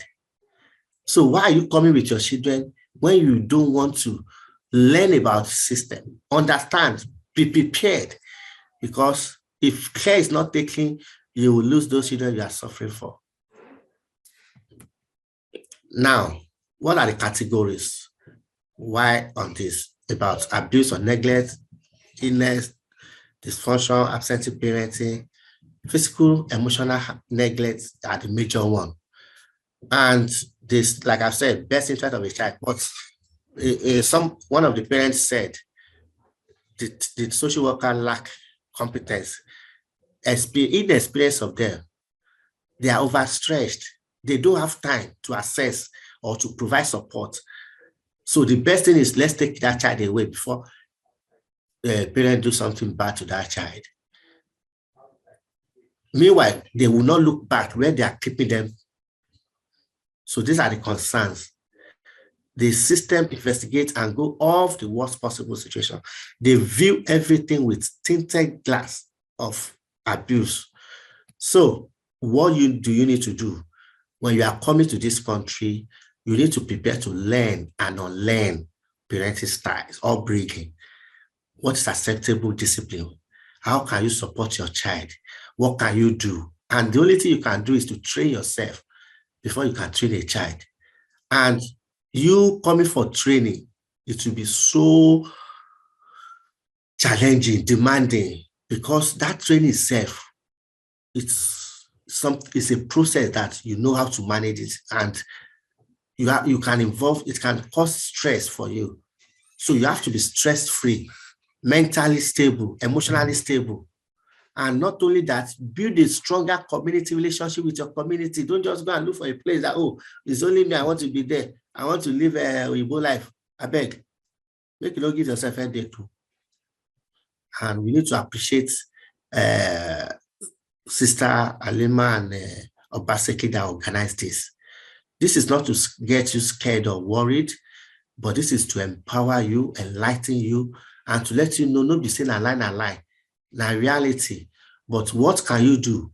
Develop your good communication skills, effective communication between you and your partner, between you and your children. Set and maintain boundaries. And when situations arise, deal with situation calmly, especially conflicts between two couples. And you have to create a conducive environment for your child, for your children. And the work, the training you are coming, you have to balance it with your parenting and learn how to deal with challenging behavior. We have series of courses, general parenting, course 101. We have parenting 201 for parenting teenagers. And we have for professionals as well. And that is why we said, if you want to volunteer or you want to do your internship placement or your spouse wants to do internship placement, reach out to us. We'll be able to guide you. And always learn how to reward. You know, those outshore, washing plates, doing this, doing that. There are better ways. You need to also acknowledge that effort your children are putting in place. Not like it is their job. Back home, you say. Please, let's try as much as. Also, someone is asking, hello, sir, please, do you have? Yes, we have a WhatsApp group to get support. I will attend to that. I will put a WhatsApp number there for you to reach out to us. And we have most of the courses. We have some free online on our YouTube. So these are the courses you can do. You learn about neglect, chastisement. And if you are pregnant, you need to get a very special consultation on that, because you'll be seeing midwife. And before you know, they're asking you A, you are saying B and C. What did they ask you? You have started telling story of how lizard and monkey, they have best friend. I beg, this country, now wait till you talk, they go take you against you. You remember when the police want to interview, they say, you are interviewing under caution. Whatever you say shall be used against you in the court of law. It's exactly. You'll be wondering, like that sister said, when you read reports, Dr. Kirsty did not tell you, when you read reports of your life, and you look at the time they get involved in your life, you will not be thinking that if this person gets involved in your life within 2 weeks, and they can write these reports, how much more you are stuck with them? We've got family that they've taken their children, they say until 18 years, they are not coming back home. And when you come within a week or a month, they take your child, and within that month, they'll be talking to grandma at home, grandpa, friend, family. How do you want to tell them now? Where would they say they are? Please, this is not to get you scared. So let me know if you want me to share some story. Yeah, definitely, you will share some story. I just want people to, to know. Cultural issues, beliefs is different. Now, so they do for our town, no be so they do. You don't come this land. You need to learn about this land. If they smile at you, that smile does not mean that they are happy with you. It's just to get something out of your heart. And once they get it, they turn the face to monkey, to monster. You start wondering. Close the door. And emotional connection with your children. If you are dropping your children in school, you see some parents, they will be kissing their child. You know it's not our culture. But you can see hug, you can see peg, you can say hi. And being on phone 24/7, they are watching you. It is the day something happened, they will tell you, that daddy, Many times you come, I just take the child, push the child front, and be walking at the back on phone. They are recording everything. I will ask you, and I will share with Sister Alima. There's a film recently on Netflix. We call it Mrs. Chatterjee versus Norway. That is what is happening in some places in the UK. So you need to put that teaching in your children for them to understand family values. So that if at all, if they do something naughty, because they take a child away because they say, Mommy beat me because I was naughty. So you'll be wondering, so do they want the child to be naughty? It's because you don't use the proper method of discipline. So you are allowed to discipline, but there are better ways to discipline. So there's also level 201 about parenting, understanding risk behavior, and how to negotiate with your child. You'll be wondering, negotiate, waiting for negotiation. Yes, so now negotiation, you don't go force them. If they want to do something, they can do. How many of you have heard about Afrocentric parental life skill development in the UK? If you don't know, you need to know. We will teach you about that. Now, we are how many on this platform now? How many of us? And Sister Lima, how many of us are on the platform? We're 98 at the moment. 98, 99 now. I want all of us to go to YouTube channel and subscribe. Save the woman. If I did not see difference of 100 now, and we are not charging for this, what else do you want to do to support us? What else? You need to improve, you need to support us. Let's grow together. If it is a movie now, people will, within one minute they upload it. You see how many viewers. Some of us have subscribed before now, so it may not reflect. For example, I've subscribed before now. Yeah. Thank you so much for that. Thank you. Please help us share it. And you know, just the way you share prayer every morning to people, they help us share this one as well. This one past prayer. So now, what is the situation? I can use a scenario of authority. Money is involved. £33,000 per week for one child. And if a child was the one that made a disclosure in your house, and because of that, they took away 4 children, do you know how much that will be? And this is costing more money on local authority. But we need to know who are the stakeholders. Some of these local authorities that are approving this money, if you investigate, you will see majority of their directors are stakeholders. They are the owner of these businesses. Because why? A report in February 1, 2022 says, inspector find out some family find themselves subject to child protection plan when it is not needed. So if something is not needed and they are spending 56 million in that local authority, so who is spending that money unnecessarily? It's a misappropriation of funding, but nobody will say that. In fact, I asked a mayor of a local authority, how much did they use to buy gifts for these children and take them on holiday? £1.44 million. And that same year, 90 children got missing in that local authority, and they spent £0 to support family. There's evidence of culture. For example, some family who need support, they will not get that support. They would rather put them on child protection plan. That's what the doctor said. Oh, can we support you? Can we? No, sometimes they want to investigate just to put you on child protection plan, because in the following week, following month, following year, they will be able to tell government, oh, we're having more children, no, we need more budget, more money. So please, we need to kind of empower ourselves to make sure our children are, if they want to spend money, it's fine. Let them spend money, let them get money, but not our children. Not our children. There are a lot of cases that they are not here today. I can share this with you, but there's no point. You have been hearing live experience. So I also, and there's a report. They said England social care unfit for purpose, says former children's commissioner. The children's social care system is not fit for purpose, handling some children over to criminal gangs. Can you imagine? Now there are about 18,850 children in care, and they propose by 2025 there will be 100,000. So those of you here, if you are bringing your children, don't let your children be part of that statistics. And it will be so disappointing when you are hearing this and you don't enroll for that course. What's the point? Invest in your child, in your family, because they said the Sunday Times article published 13 June 2021, social workers quick weighed in review find out. It said it's expected to be critical of many aspects, particularly culture of their investigative family, instead of helping and supporting them. There's a report, too many children wrongly taken in care, admits by social worker.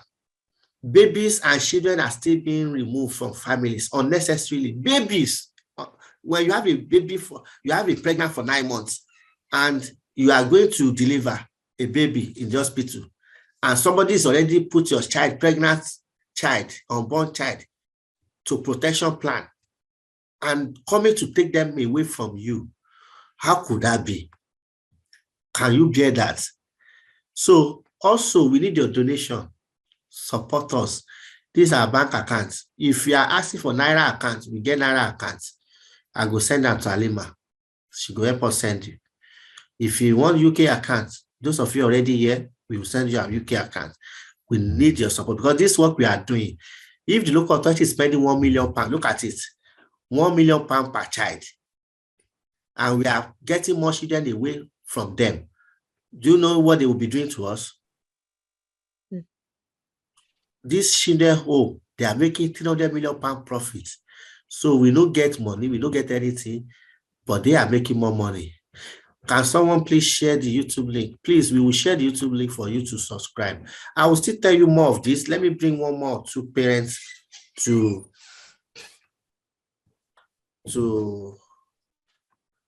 also share experience. Do we have Esther and who want to say, who is there?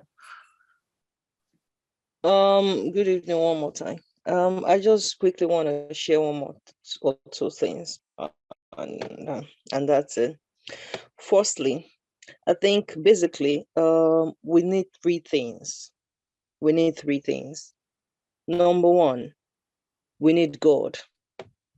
Honestly, if you don't have God in your life and you fall into this kind of pit, you will lose it. You will lose the track. That's the sincere truth. Secondly, we need that parenting skills.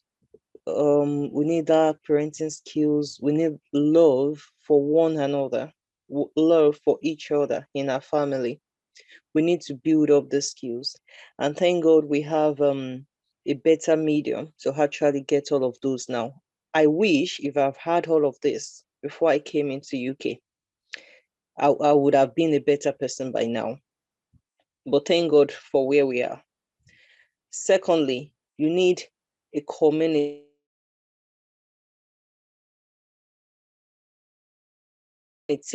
like this. You need a ground. If one things are missing, I'm not sure where you're going to land. I'm not pretty sure. So if you're actually still in Nigeria, honestly speaking, I would advise you to think it twice. If you got these three things, you need these things. And apart from that, if I've known all of these things before, maybe I would have actually had a second thought, and that is the bitter truth.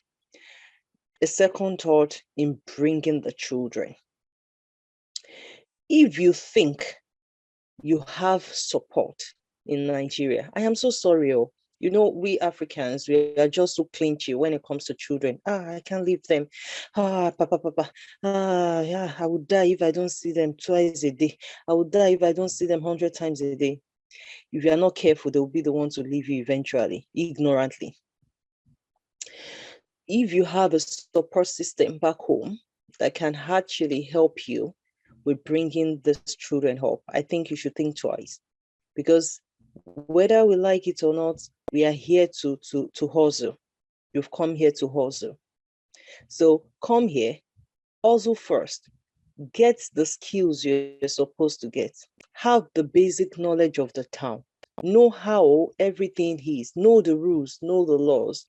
If you know that you are so confident enough and you've gotten the ground, then you can bring people in. You can bring your children in. If not, if you bring that Afrocentric Nigerian style in here, oh my God, before you know it, the Lord will be our strength. That's just what I have to say. And let me quickly go into what actually happened. Despite the fact that we came here, we parents came here first. We came here earlier.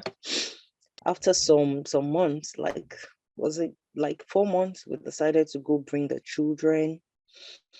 And one thing is, are we really bringing these children? We used to have this common say, like, I want these children to come and experience this. We want to give them better life. Are we actually giving them better life here if we really compare? Is it that we are saying, devil, come and have these children. I've got them, have them, give me what you have. That is what we are doing. We are exchanging, if you ask me. Because this is a system that is imputing rubbish into the system of these children. If you ask me, I don't know what these children are gaining. I don't know. If you're a Christian, if you're a Muslim, if you're not standing your ground well, by the time you know it, those children are already changed. Of recent, I got a call from a friend, and the friend was telling me that in the school, she even shared the video that in the school, that one of the teacher was asking called the parent that your child doesn't like girls. Is a part of your culture. And she was like girls. This is a boy. This is a 10-year old boy. You are now reporting to the parents that the child doesn't like girls. He always want to sit alone. He doesn't always want to sit with girls. And if this boy is doing otherwise, you'll be the one to say, is this what you practice at home? You know, it's, I think at the point in time, they just get your life so confused, and you start looking like looks of you. But to cut the long story short, fast forward to what happened to us. When the children came in, we were settling well and things.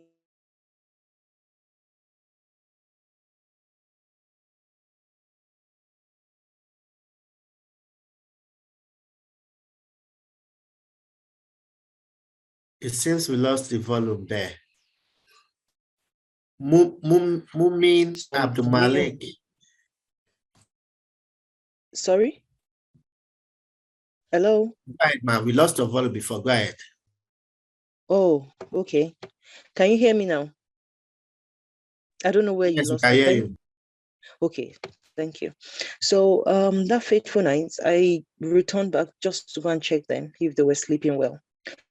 And when I got to their room, okay, they've taken some kind of milk, not the normal pig milk in Nigeria, the very evaporated big milks. And the way they opened it actually even got me worried, not even because of the content like that.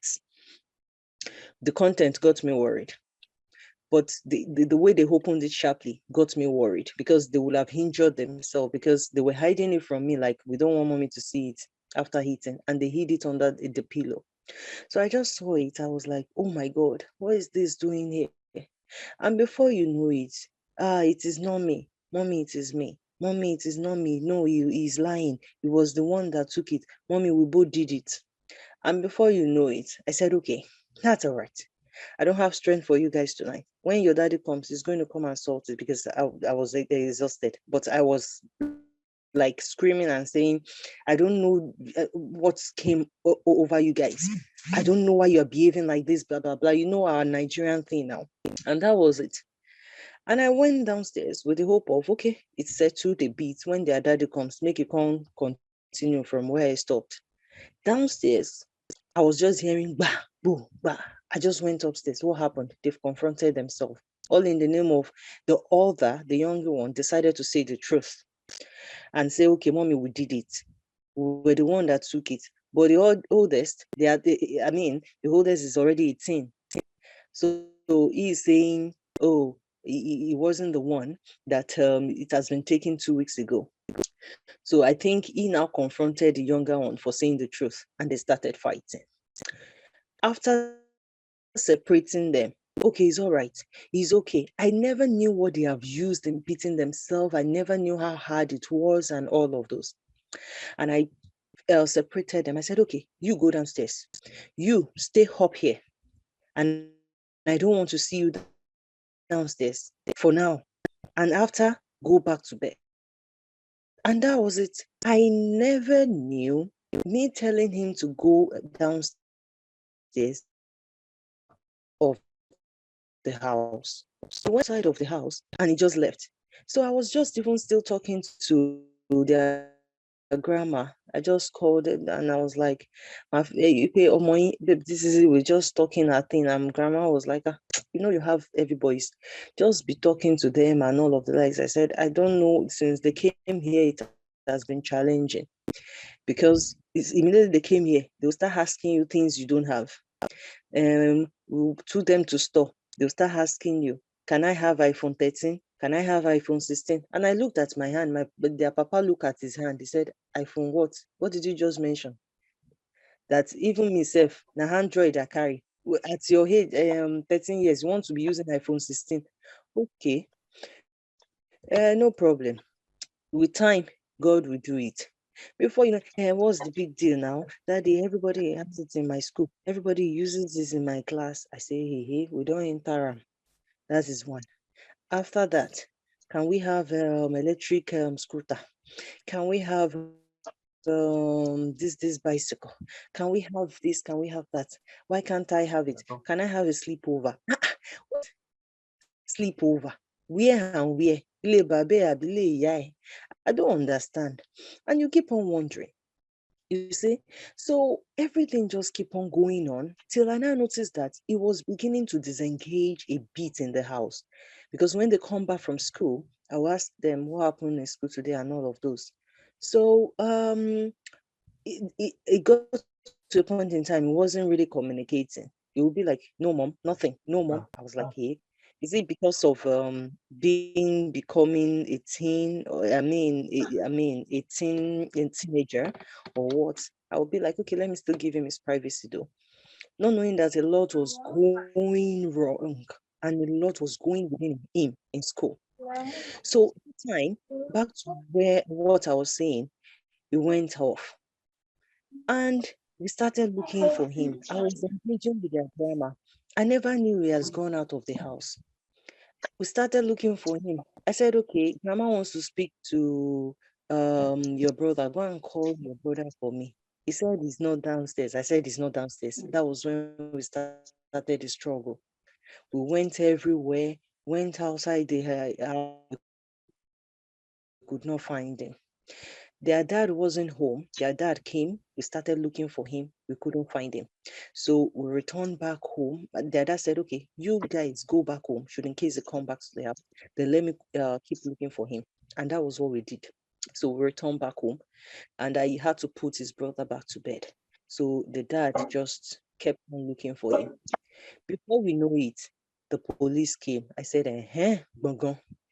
So when they came, they saw me and I was like, do you know where your son is? I said, we've been looking for him, blah, blah, blah, blah. Immediately, they just started searching the whole house. He has made allegation. I said, what allegation? He said, you have been beating him 4 times. You have been doing this. I said 4 times. What do you mean that you sat on him? No, the police was just said he made some allegations. Sorry. So I said allegation. What's the allegation all about? So they said no, not until you get to police station. I said police station. I have some rights. Can you tell me over my child? Can you tell me? They said no, that I should keep quiet. That not until I get to the police station. Everything can be used against you. It is really in this country that the one will know the work.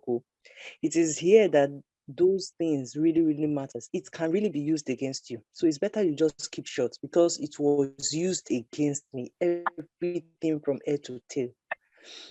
So, and we went, okay, during that time, we cried. It got to a point in time, they said, okay, they had to handcuff me. I said, I will follow you. They said, no, that is their law here. I said, handcuff me.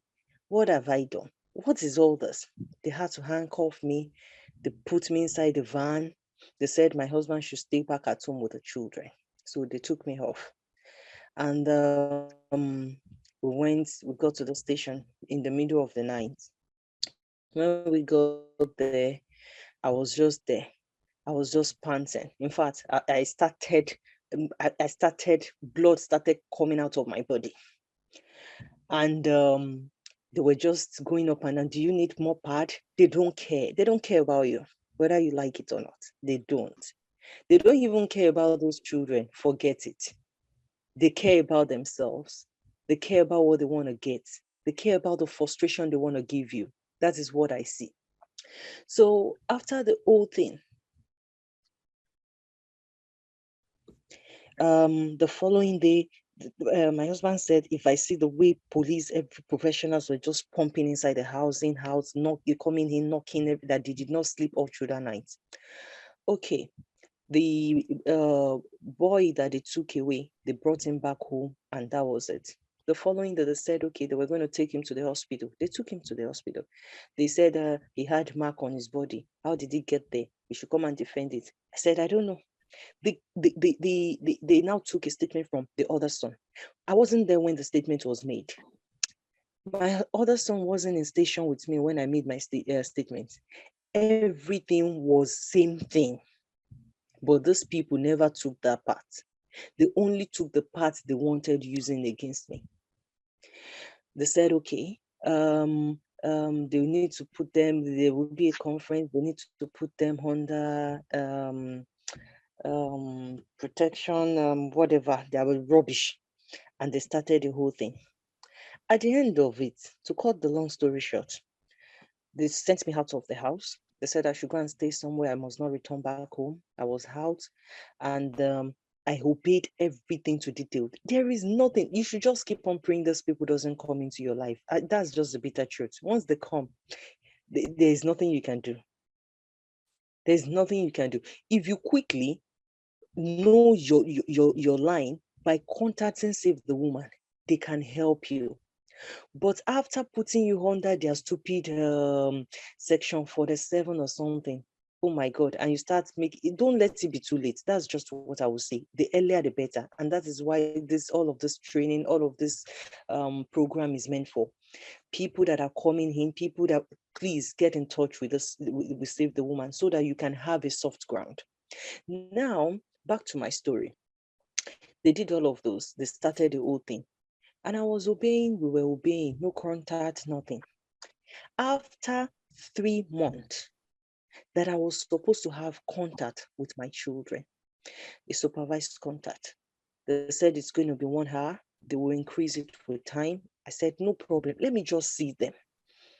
So I went there. I saw them. The children were happy and all that. Their dad brought them. We all had a nice time and all of those. That was where our problem began. I think they spotted that, okay, this family is still united. They don't want your unity, mind you. They want to see the other side so that they can have more money. Now, we did all of those, and we went our different ways that day. The following day, a letter came.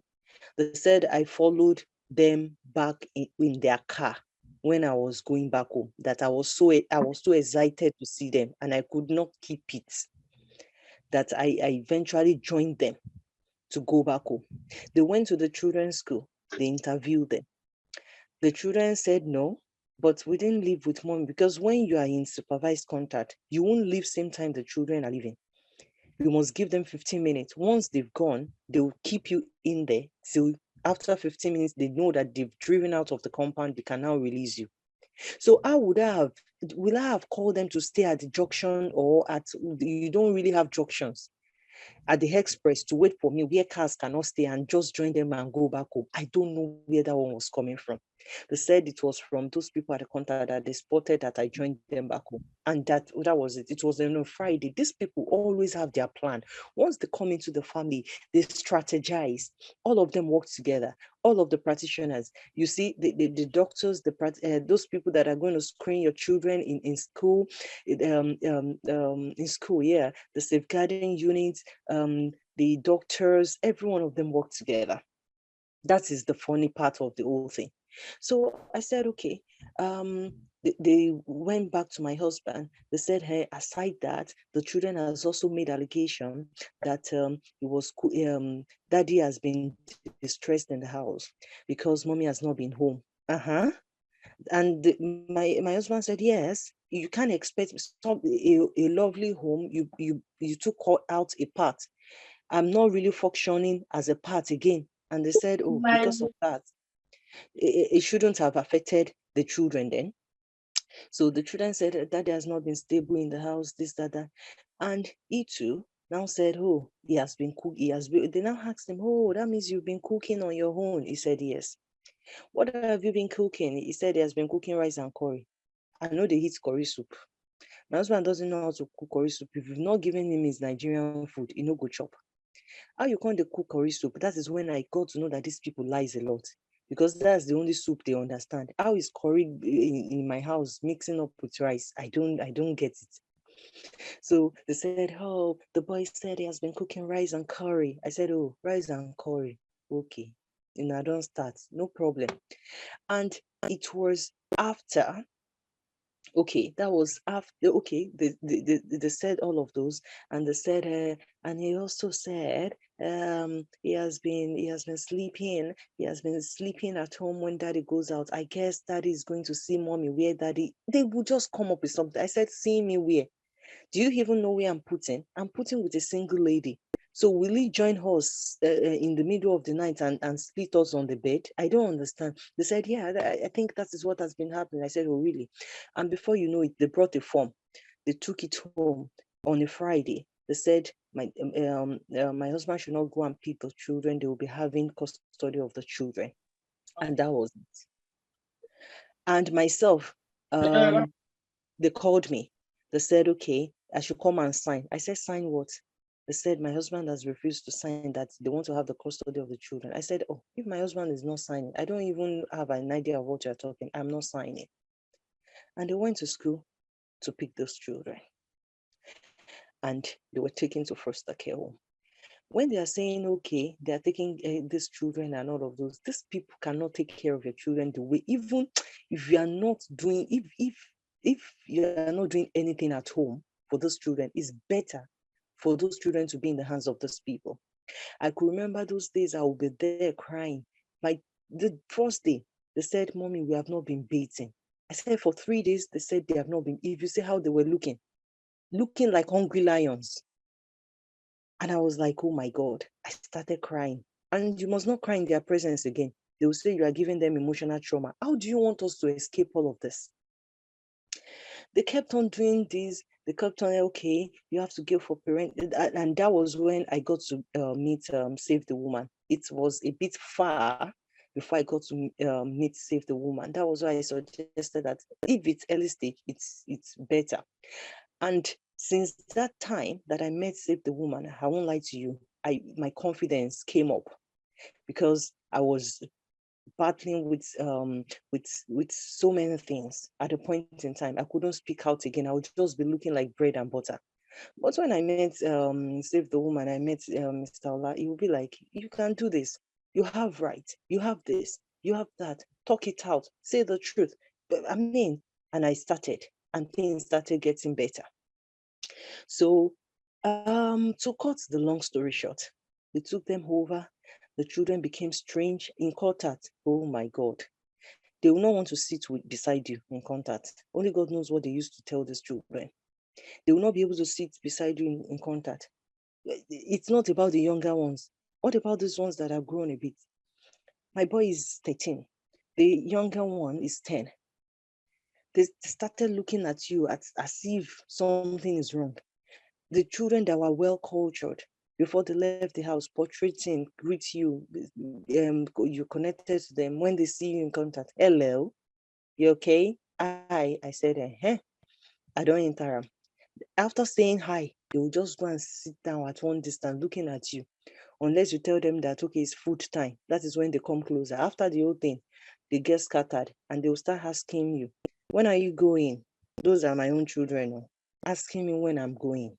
I'll be like, I'm here for you. They say, oh, I need to go and play football now. I don't know, maybe you can start going now.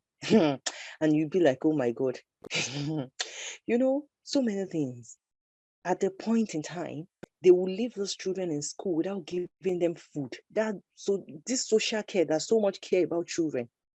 And they will come back to me and say, Mommy, we've not eaten since morning. I will say, you've not eaten. Okay. What about your social care managers? They'll say, they don't know what happened in school today. I asked them, they said, oh, it was a misunderstanding. I said, misunderstanding for these young children not to have eaten since morning. This is 4 o'clock, misunderstanding. If this has happened under the nose of the parents, you will have done the worst. Now it's happening under you. I called the guardian. The guardian never said anything. I messaged, I mailed, nothing came out. They said these were one of the reasons why they took away the children, because they said they were not bringing food to school. Yes, let me quickly talk about the food aspect too.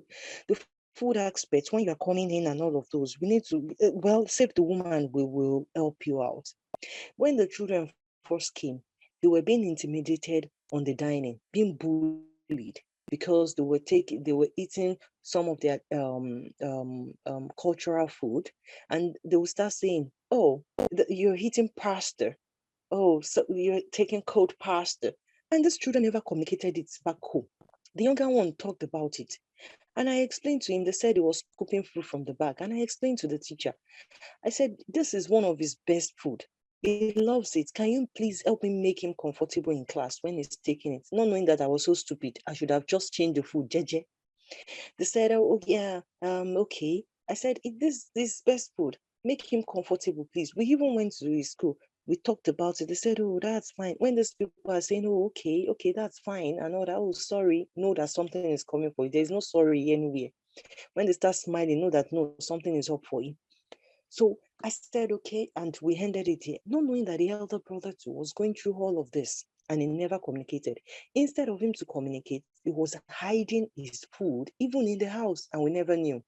When it's time to go to school, he will go and put it inside microwave at times, or put it inside his room, under his bed, and all of those, and he will go to school. So when he gets to school, he will tell them he doesn't have food. Secondly, when these people start offering you help, when they are coming from Nigeria, these Nigeria settings, we have this, I'm sorry to use the word stupid mentality, that, okay, when you get to UK, everything is free.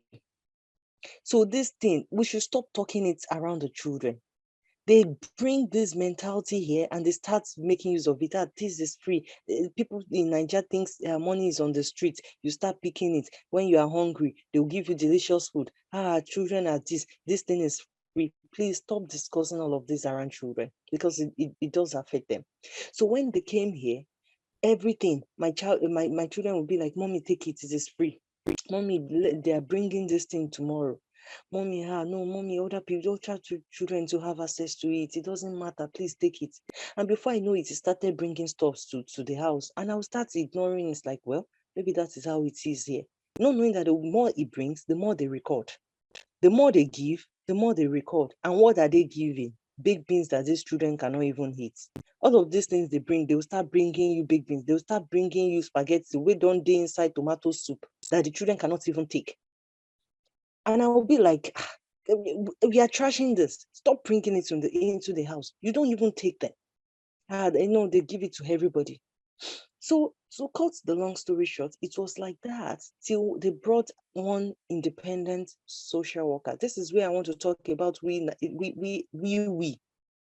This woman spoke as if, no, everyone wants to calm down. She was ready to help. She was ready to assist.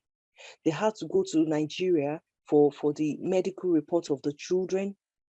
They had to go to their schools back home. They had to go and dig a lot of things out. And this woman called families and friends and relatives to ask for information. So when this our relative kept on telling them that, oh, their dad, their mom is good, they are good parents, they were cutting them off. They said they won't be a good this thing, that they don't believe in children, they don't believe in this, they don't believe in that. So what do you want from us? Now she came back after the parenting thing. Every one of them, they said we should have a lot of training we did. They said we passed. We passed. We were hoping she was good. But I could remember Mr. Olalekon will say, don't rely on anybody. Don't overtalk what has not happened. Don't overflog issue. Be as they are working for their money. And that is the truth. And everything kept on rolling. Till so many things happened. I can't explain everything. Till we landed in court. So they said, okay, we'll be going to court, we'll be doing this. They kept on postponing, they kept on doing a lot of things, a lot. And kept on with different lies. By the time you see everything that you have said in a paper, in fact, my phone, I had to change my phone at the point in time because the bundles were so much. The bundle of your life in how many months? They will dig it out. You start receiving mails as if, even if you have worked in top company in Nigeria, the mails they will start giving you. I ran into depression. I went to the hospital. I was down. So many things was just wrong, but they don't still care. They don't care. Even they don't care about you. They don't care about the children. So eventually, Mr. Olalekon kept keep helping, and keep lecturing. Got in contact with people to help, lawyers, barristers, everywhere, and they keep helping. We got to court too. In fact, it was a battleground. The guardian came to our house, pretended as if he was there to help. I know it will have been challenging. I know this, I know that. Let me go upstairs, check the bedroom, check this. Oh, so why are the children now lying? Why are this? Why are that? By the time we saw our report, hey, Jesus Christ. That was the last time I stopped smiling with every one of them. When they come, morning. When they come, you okay? Yeah. What are you here to say? I don't entertain. Don't bother to patronize me. You okay? All this rubbish English. Don't use it for me again. What do you want this time? So it was a battlefield. As I'm battling spiritually, kicking it off spiritually in the middle of the night, and battling it physically with them. So it's at long run, God took absolute control of the whole thing. At the court, all our simple talk. When it got to a point in time when they said we should come on board and start talking. If you see how they were throwing questions at us, if you are not careful, I'm telling you, whatever you say will be used against you. 3 hours, you're just there. As this one is just throwing, that one will keep on throwing, and if you are not careful, you just lose it. You will just lose it. Okay, they will say you can take break. I used to, during that time, I said no. I don't want any break. Keep giving me that question, because once you take a break, they'll go and re-strategize, because they know that you are not weakened. They'll go and re-strategize and come with more questions. The judge said, okay, do you want a break? I said, no, sir, I do not want a break. That was after 1.5 hours, and they kept on rolling it again. Same thing they did for my husband. They said we are emotional to ourselves, that my husband loves me too much, that he doesn't love the children. How do you want us to love ourselves without spreading it to the children? If he hates me, won't the hatred spread to the children? So they kept, if you see the judge, he said, okay, it's shown that at a point before the court, the guardian that came smiling came with court order till 18 years. Yes, it's like what said, that is what she wants. Authority at the point in time said, no, they want to step down on this case. They are not saying harm again. I said, Una decrease. They are not saying harm again. They then said he wants it to till hitting. Okay, they said, okay,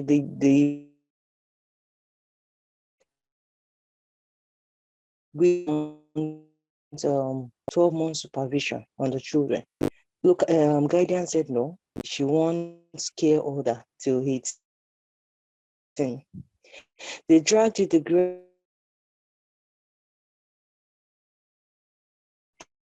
case don't tie, and it was fire for fire. In the middle of the night, we will call all of those. Okay, just for 6 months. We got to the court. We are just of the idea that in this country, whatever the guidance says stands. And the guidance still went into the court with care order plan that she wants it till 18 years. Now, we got there. When we got there, according to, after the self and my husband, immediately the guardian, my lord, I want to reconsider. I think I'm stepping down to vision holder. So there, you are like, oh, 12 months supervision, we don't even want any. Okay, maybe we'll go with 6. At long run, the judge said, okay, at the point in time, he noticed that when they interrogated my children said, oh, mom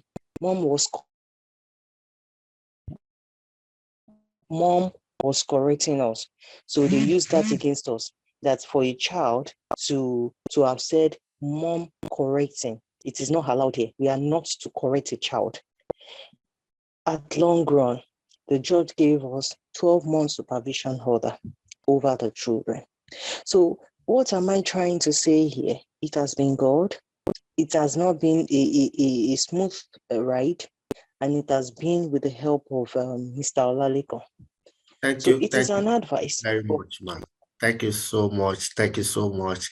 Apology because of time. I know most of those that are already practicing, they might be on duty, on call duty. So I want us to really, I've got a hand up. Thank you, Anne. Thank you for that so much.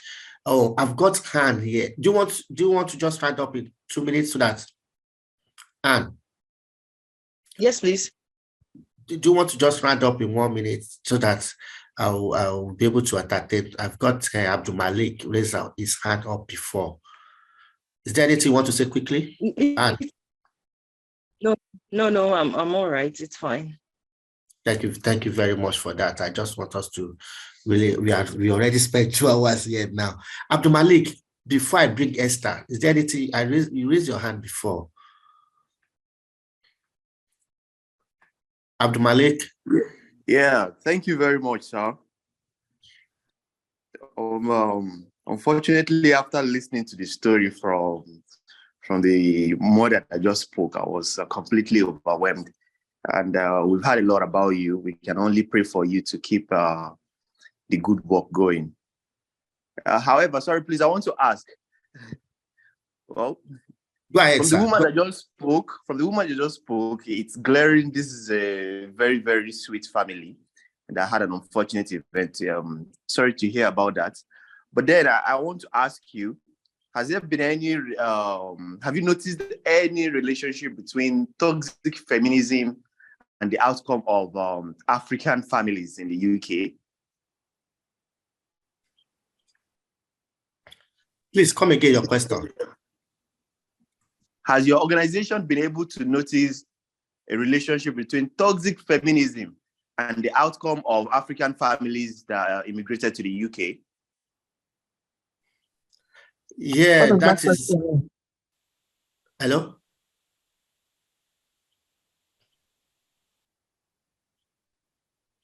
Hello. Somebody. Yeah. So that it can be clear to some of us.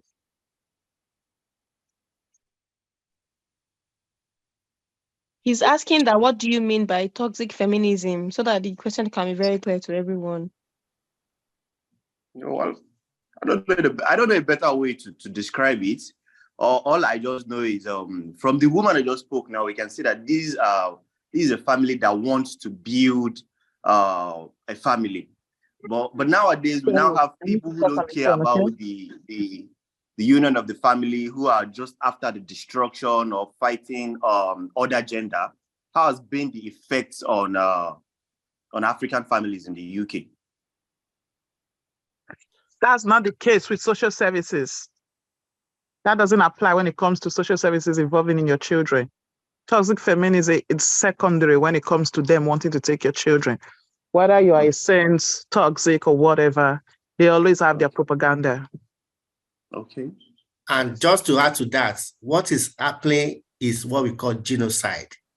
So you see that it's quite different. So if you can Google, everyone, what is genocide according to United Nations Convention?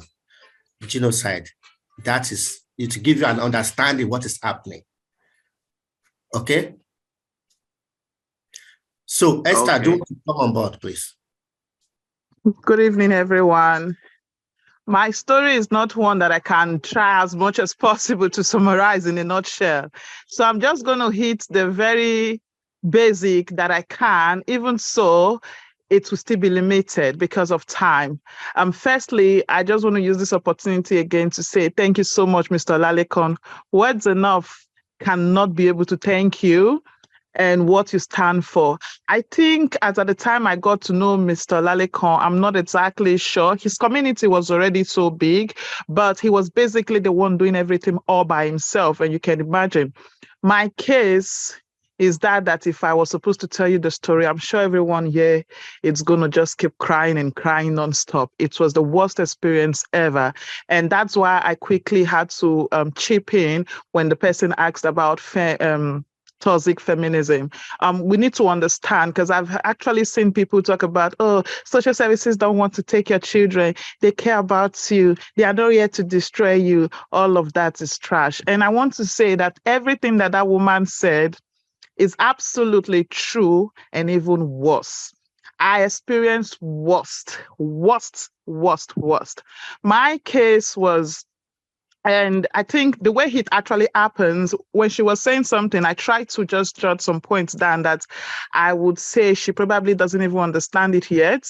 It's not even about the parents saying things at home that, oh, things in the UK are free or whatever. You don't even need to do those things. The teachers in the school are there to tell the children what are free, what their rights are, what they can say, what they can do, how they are supposed to behave. So even if you try to be so secretive about the information that you want to convey to the hearing of your children, the teachers are there. And nobody can come and tell me otherwise. I'm like right now, actually, I'm on a mission. I'm writing a book and I'm actually going to be putting my story out there for the entire world to see. Mr. Lalekon mentioned Mrs. Chevlet and Norway. That story, it's similar to my story, but even worse. Things like that does happen. And the system is the most corrupt system ever. Everyone works together. There's just that thing there. When your kids go to school, they are always there looking for children to take. So you don't even have to do anything. In my own case, I can tell you for a fact that I did nothing other than to be good to my sister's child. So let me just give you a brief history about what happened to me. When I was coming into the country, I have my younger sister's daughter who has always lived with me in Nigeria. I put her in a very good school. We're just three of my siblings. I'm senior to a boy senior to a girl. My younger brother is in Canada. I was coming to the UK. My younger sister had this child when she was very young, at the age of 14. And when I got married, I took it upon myself to take that child of hers and just try to give her the very best of life. It's not because I was incapable of giving birth to my own children. I just really wanted to help. And this is my sister's child. Like I said, she's not a maid. And God in heaven showed himself, because truly I can tell you that I cared for this child as though she was mine. I fought my husband for this child. I fought everybody who had any negative thing to say about this child, just to make sure that I have her here with us. When she came, we started to look for school. As at the time we came, it was very early in 2021. COVID was still, the COVID restrictions and all of that was still in place. And so we couldn't find the school very early. However, they did send a letter at some point that we have a child in the house who needed to go to school. So at that point, we started to look for school. And I'm someone who is very proactive, and I try to make the best decision based on the little that I know. So I was actually looking for schools that had very good rating. However, my top choice, she wasn't picked. Eventually, I settled down with a school who had no review yet or no ratings, and that was when my nightmare started. So this child of mine, I call her my child. Bear in mind, when I was bringing her into the UK, just because I didn't want to take chances, she isn't my biological child. I had to include her into my document as though she was my child, my first child. But luckily for me, I did the adoption certificate. Everything was legit. I did it in Nigeria long before we even came. And so that's to say, before we left Nigeria, she was bearing my husband's name. And then eventually, while she was in my home, I had my own child as well, who was 5 months old as at the time we relocated to the UK. Fast forward to her being in school, she was being bullied because they were sitting on the floor, and she's quite tall. Other students would be sitting at her back, using their legs to kick her and all of that. She would call mom and always try to complain. Me, who I would say was trying to believe that white people are nice, they don't lie, they always want the best for us. When she gives us those complaints, I would, instead of actually listening and trying my best to see how I can remedy the situation, it was almost like I didn't believe her. And even if I did, I felt like she was exaggerating, right? So I did not, this is me saying that's where I started to miss it, because at the very beginning, to be honest, she was trying to communicate, tell us stuff like, oh, this is what I was going through. And even when I was not giving her the response that she would love, she had to start defending herself. There was a day she pulled a student by her hair, one student who was always calling her unintelligent, that her English was bad and all of that. And this child in question was really, really big. And so she too started to call the child Fati Bombo. Before you know, the child thought maybe she could really bully my daughter, but she's not actually my biological daughter. And one day that one got angry and gave her the beating of her life. Teacher called us, told us the story. As a mother who was really disappointed, I got really furious, and I started to, quarrel with her. Why would you do that? You don't fight in the UK. If you fight, you're going to get into trouble. The police will arrest you, blah, blah, blah, blah, blah. I thought I was doing the right thing, So, and then we left. I did not know that they were recording that response. And this is me genuinely. I was even apologizing to the parents of those child. That was when my problem started. And before you know it, they started to show our love. They now twisted it. Yes, it may not sound believable, but that is even the irony of it. It is as I'm saying it. That is how it happened. They just twisted the whole thing and said she wasn't getting so much love from the house. That's the reason why she would come to school and fight. It wasn't then a case of her being bullied. You see how they twist things? And so they started to act as though they were not giving her love, asking her if she's eating, how is she feeling at home, is she well cared for, does your mommy beat you, are you okay? I'm telling you this for a fact, because Miracle was telling us these things at the beginning. And I would tell some family members and friends, and they would tell me, don't even take it lightly, this is how they do. Me, those ones that were advising me, don't take it lightly, I felt they were exaggerating. No, I know this country as if I've been here before. No, but I was just acting as if I know them too much. I did not take advice.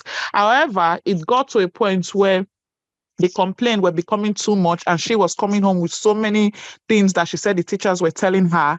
I then had to write a letter to the school and said I was uncomfortable with the kind of questions that they were asking my daughter, and that my daughter has come back home on several occasions to say that they would take her to high school and start to ask her questions that I feel were inappropriate. Why would you want to be finding out if they beat a child, you would know maybe there's a mark on the child's body or anything, or maybe the child cried to school or something like that. But for you to just sit and start asking her, what you will eventually do is to make that child lie. That was my defense in that that letter. I wrote that letter, and the man who advised me to write that letter, he's been in this country for over 40-something years. He became friend with my husband, and he told me to write that letter and stand my ground and tell them I did not like it.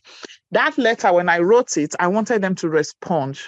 They did not respond. Instead, they invited me to the school to have a conversation. And then I told the man that this is what they were saying. And the man said, no, ask them to respond to you the same way you wrote them in letter. Not knowing they have a long-term plan, they still did not respond. When I went to the school, the man said, okay, if that's the case, try to record it. But for some reason, it escaped my mind. I didn't record that conversation of them apologizing, trying to, they own up, they took ownership of that very thing that happened, apologized and promised to be better. But none of that was on record. Sorry? Hello? Go ahead, ma. I think that person joined. Okay, so that was that episode just passed. In late November 2021, I was advised to, because the complaint started to be much, they will say they will call me on the phone and said, my husband came to drop my daughter in school today and he did not give her a hug. I'm telling you real life story. You can imagine. So those things Mr. Laleko is saying that when you are here, you have to be proactive. You drop your kids at school. It's true. You think they don't see, they see.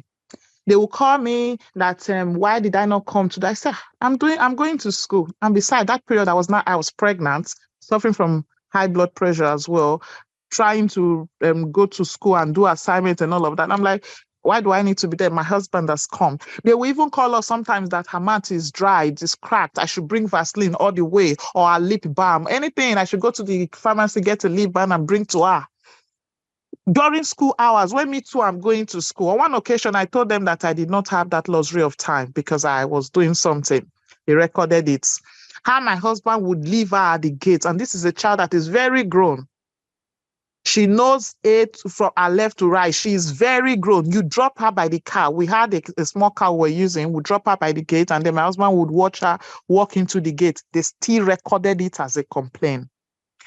Now, before you know it, this child who used to complain about what the school were doing to her, how much the school was, they did not like her, the bullying and everything, she stopped complaining. She would call mom and I'll be like, oh, Miracle, how was school today? She'll be like, oh, school was fine. I'm very happy. I did not know that they were already promising her heaven.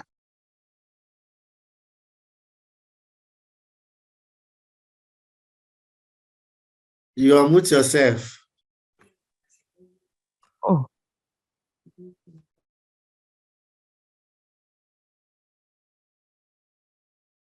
You unmute yourself, ma. So can you hear me now? Yes, we can hear you now. Yes. So I did not know that all of those things were already happening. Fast forward to the 25th of January. That was the beginning of nightmare. That was how my life just turned around. I was at home sleeping. My husband went to school to pick my child. And the next thing they said was social services were having a conversation with my child and that he cannot pick her. My husband already knew there was a problem because people were already advising us that the way this child is coming, that is how they start. That is how they start. But we did not take it seriously. My husband came home with my daughter. He was carrying my daughter on him. He came back home to tell me, hot tears just started coming out from my eye. I went to the school. They said they wanted to see me. So my husband needed to go get me. So I went back to the school. My husband was home and I got there. I sat down in the chair and they were like, so Miracle said you beat her. You've been beating her since you people were in Nigeria. You beat her every day. Even just a day before now, you poured pepper on her eyes, pepper on her nose, inside her nose, inside her genitals. They were saying all sorts of things. I'm sure all of us that are here now, we probably hear that story and be like, the pikin not go fit talk if the mama not do her. I was dumbfounded. I was speechless. I was heavily pregnant. I was sitting on the chair and hot tears came out from my eyes. I'm like, can you call this child of mine? I was laughing at the very beginning when they were saying it. I was not like, confidently, I said, call her. Is it not something that happened that the child will say? I don't believe my child said those things. So call her, let me ask her. You needed to see when she came. When they brainwash these children, your own is finished. She came, she sat down on the chair, she was relaxed. Her legs were, she was almost going to put her legs on top of the table. They've told her not to worry. Everything was, they were right behind her. And I said to her, Miracle, the teacher tells me that I beat you every day. I put pepper in your eyes, in your nose. No, I've not even asked her about that pepper. I just started by, your teacher said I beat you every day, that you wash the plates every day, you do all kinds of things. And she said to me boldly, yes. I said, Jesus, miracle. What did you just say? You wash plates every day. I beat you every day. And no. And then she started to chew her words. And the teacher said, oh, I was making her scared. I said, no, let me finish asking her. It didn't happen. They said, no, I'm not supposed to ask her those questions. And then one more thing. This child said, you are not her mother, that you are the auntie.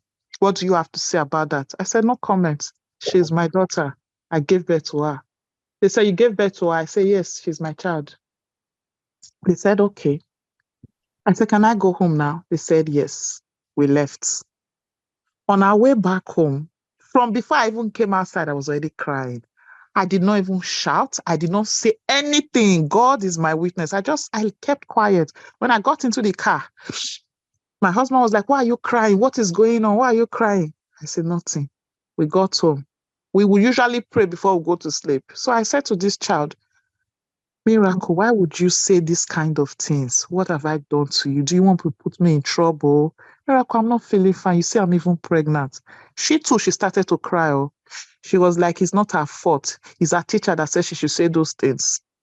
I said, are you sure? She said, yes. The mistake I made also was when I was asking her those questions, genuinely, I did not even know that was what her response would be, that it was her teacher that said she should say those things. Small time from her teacher said she should say those things, she started saying it was the witches.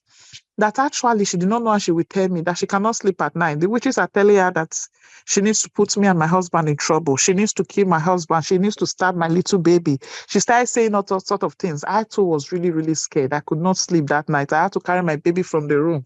It was as if I was with a total stranger. Like overnight, everything just changed. The following morning, cut the long story short, 26, the following morning, we took her to school as though nothing happened. I prayed with her that night. She didn't want to sleep, but eventually she slept in her room. In the morning, she said she was not going to go to school. I had to convince her, like, please go to school, because I know that if she does not go to school, police will come to my house. But I still did not escape that. In the morning, I dressed her up. My husband took her to school.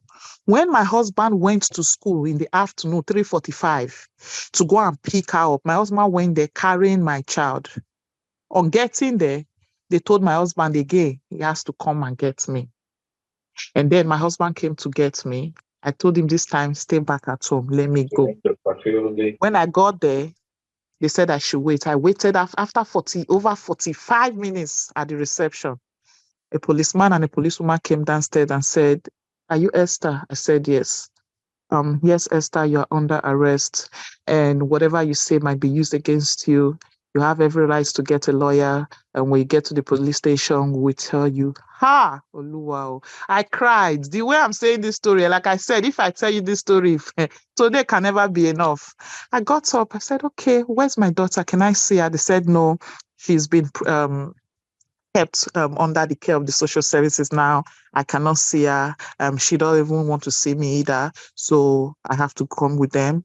I said, do you have to handcuff me? They said, yes. You see my belly like this big, pregnant woman? They said, yes. I said, okay. I have my car keys with me. I came here by myself. I drove. How would my husband pick the car? We use one car. And I should leave the key at the reception. They will call him to come and get it. That was how they took me to the police station. I got there. Fingerprints, everything, They said they can give me a lawyer. I said, I don't want any lawyer. I have my mouth, I can talk. They said anything I say now will be used. I said, there's nothing that will be used against me. There's nothing to hide. I don't need a lawyer because I'm going to be speaking the truth. So I need you to interrogate me because I would like to go home. They said, unfortunately, I will not be going back home. So they will determine after the interview whether or not I'll be going back home. And if so, I can start making plans, or I could call, they would call my husband to make plans where I would stay. Maybe we'll have to go and pay. I said, I don't have anywhere to stay. That's the only house that we have. They said, I have to go and stay in hotel. I said, who's going to pay for the hotel? They said they don't know. If I don't pay for hotel, then maybe I want to stay here in the police station because they don't have any place for me to stay. That was how, while I was there, they went to my husband. They went to the house to meet my husband, another set of police. They now carried that my child. When they got to the house, they ransacked everywhere. They wanted her to show them the pepper that I poured inside her vagina, her eyes, inside her nose, the stick that she said I used to beat her, the cane. She even told them that she described our kind of cane in Nigeria. She said a lot of things according to them. To be honest, all of these things I'm saying, I did not hear the child say it. So it's social services that is telling me that she said them. So they checked everywhere. The police checked her room. We're living comfortably in a very big house in Sheffield. And after checking everything, okay, the police people, they were not asking me questions right there at the police station. They were talking to themselves. Anything they asked me, they will ask me, what is the condition of your house right now? What's this? They will be asking me different things. Then they will communicate to themselves in my house. So luckily for us, and that is one thing I can tell you about when the truth is the truth, it cannot be filtered. So whatever they were asking me, I give them response. They will confirm that that is what she said is correct. That is the situation there in the house. So maybe they wanted my husband and I to contradict each other. When that wasn't the case, they eventually left the 2 kids for my husband. Long story short, a neighbor who was also Nigerian knows us very well. That was the day the woman got to know that that child is not my biological child. And his first statement that came out from her mouth was, that child is evil. Me too, I was still angry at that moment, like, no, don't call her evil. It's not her fault, And then I entered the house. My children was there. The following morning, my husband called me on the phone and said, this child said she's not going to school. I said, no, take her to school. It's just you and the 2 kids now that are at home. Take her to school. If she does not go to school, these people will come again with their wahala because they've already said they are going for a child, the one they go to the hospital to do the checkup and so they can get their evidence of all of those things that she has said, check if there is mark, and also find the substance that I must have poured inside her nose and everywhere. So she said she was not going to school. Later, they now said they will call the social worker to come and try to convince her to go to school. Truthfully, they called the social worker because my husband had to call the school to say, Miracle said she's not coming to school. The teachers now said the social worker would come to the house, and she came. When she came to the house, because I was not too far away from our home, that was the neighbor who accommodated me. So my husband was just giving me updates. When I would talk to him on video call, codedly, because they said no video call. And we just made sure that my Miracle was not aware. So I was seeing everything that was happening. Even when the social worker came, she took my daughter upstairs to her room. I don't know what she told her. The child that said she was not going to school eventually now followed the social worker to school. They now told my husband that my husband should come and carry her by 3:45, the time she normally closed. You see that thing that happened in Charlotte versus Norway, that was what they did my husband. They kidnapped my children. When he went to pick the Miracle from school in the afternoon, they locked my husband inside the school and they were dragging my baby, who was barely 16 months old, with him. Imagine my husband and the social services dragging my child. My husband called me on phone and said, I will just die instead of them to take my children. I said, babe, what's going on? Say, they've locked me inside the school. They said I cannot go home. I said, what do you mean? Mishabi Miracle went to school today. He said he's surprised though, that he just went to 3:45 when the social worker came, took her to school. 3:45, he just went to pick her from school, only for them to lock him inside the school and said that he has to give them the child. I said, which child? That was how I jumped with my pregnancy. I started running on the road, crying, calling for help. Eventually, I don't know how I got to that school. I cannot lie to you because it was a distance from my home. When I got there, I thought what they show on home video is true. I was rolling on the floor, crying, calling on God with my hands on air. I was calling that my child, Miracle, tell them the truth. I did not do it because I know that if they take these children, it's finished. I was begging. begging, crying. The social worker came out and said I was making noise and disturbing the neighborhood. I said, yes, that's because you just took my kids. You've locked my husband inside there. I want my babies back. She said, I cannot have them. I said, but you left them with my husband. What has my husband done that has made you to not take the children? She said, when I came to the house this morning to take Miracle to school, I found out that the reason why Miracle did not want to go to school was because your husband beat her overnight and locked her inside the room. I say, what you just said now, does it make sense? A man whose wife has been asked to leave the house, pregnant wife, for this same kind of allegation, you think he would be so dumb and stupid to not beat the child? He did not do it. How are you sure this child said this? Okay, let her come and say it to my front. No, that Miracle says she's afraid of me, that I'm going to kill her. These were the things the social worker was telling me with her mouth. Not do they call police again? That police should come and take me away from the premises. Eventually, police came and they dragged me away from the premises while my husband was still locked inside that compound. This thing I'm telling you, around Puri 45 was when my husband went to school. As at 12 a.m. that night, my husband was still inside the school because he held on to my baby. Apparently, because it was a baby, they didn't want to drag the baby too much. It was when the police came that they eventually overpowered my husband. I can tell you that the social worker and the school teachers, they were not able to succeed. When the police came, I think they were going to use that thing that they used to shock somebody. My husband gave in, and then they now took the baby. My husband had to come home. In our own case, the police officer, all of them, they actually all worked together.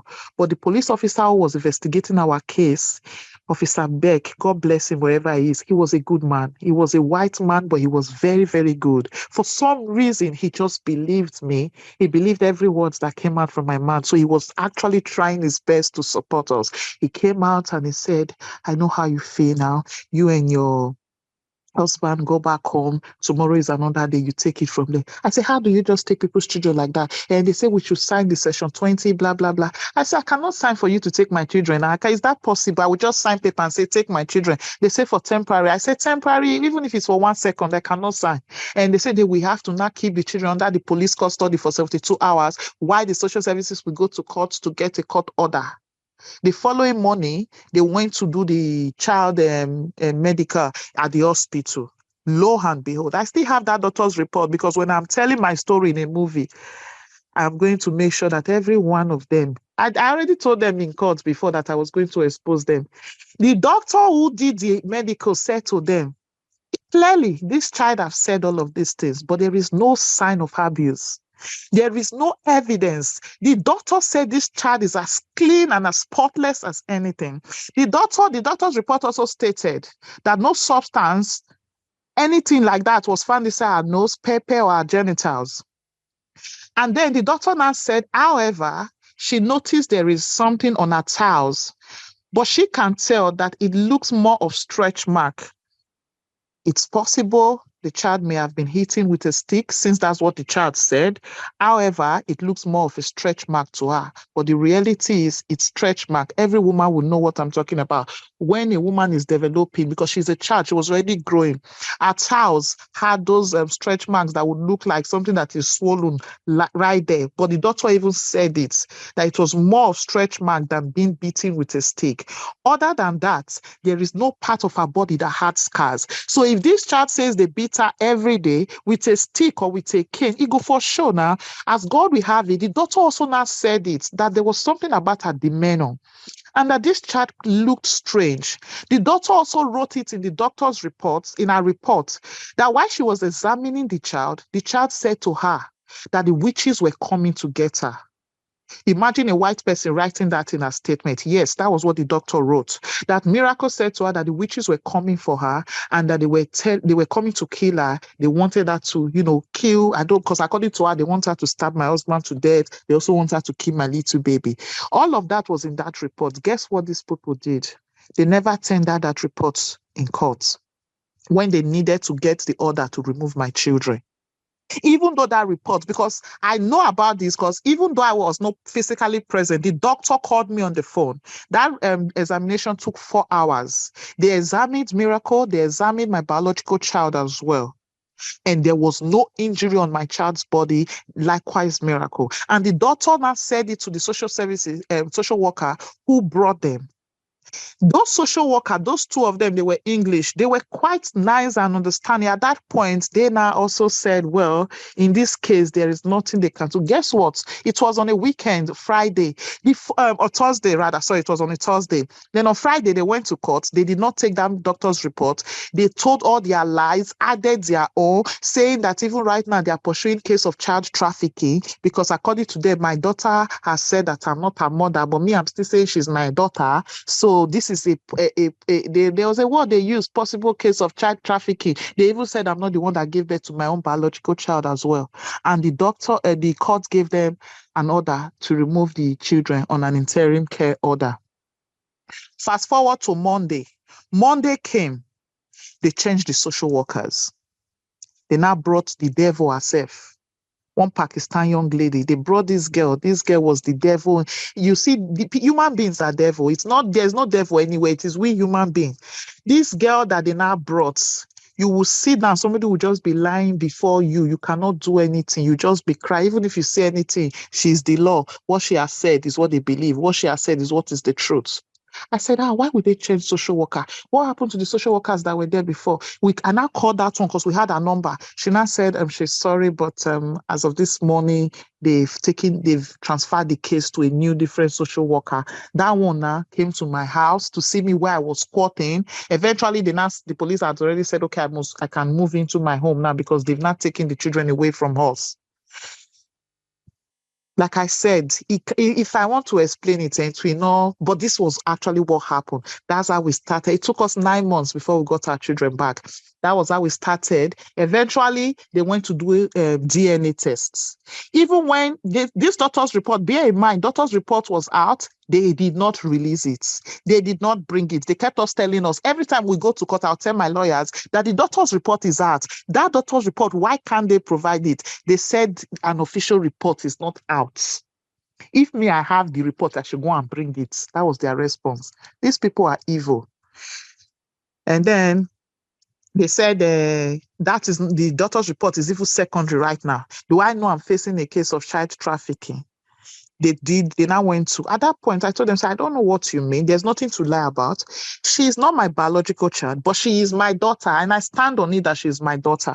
I adopted her legally and I have all the documents. Proud to even, it's not even because we're coming to the UK, because she was already going to school in Nigeria. She has a birth certificate that carries my husband's name when I did all of the paperwork. So it wasn't even about UK because we did not even know we were going to relocate to UK. All of that still did not make sense to them. They went to do the DNA. Has God, we have it. Because what they actually believed or what they claimed, according to the children's guardian, she said, my daughter says she has never set her eyes on me before, that she doesn't know me from anywhere. She doesn't know my husband from anywhere, that we are the kind of family who bring children and use them for slave trade. Those were their exact words. As God, we have it. When they did the DNA, it not showed that my niece and I, we have a niece and auntie relationship. So I told them she was my younger sister's daughter, which is the actual truth. Then when Twana came, they now saw that, okay, well, there is a relationship, because I remember our lawyers were asking us, are you sure? Are you sure this child is related to you? Forget about that you're a biological child, mother. We just need to know. I said, there's nothing to fear about. This is my daughter. I've been taking care of this child since she was 3. I don't know what is going on. But thank God for the DNA. When the DNA result came out, it showed also that she has no connection, no relationship with my husband or whatsoever. It was 0-0. But it showed a very strong relationship. And in a clear word, the report said what they have is an auntie and niece relationship. They did it against my own biological daughter. It showed that they were first cousin. As if it didn't end there, so that they can be dragging the case, they now went to do another DNA on me and my own biological child. The result came out and it showed that me and my husband were the biological parents of my daughter, my first daughter.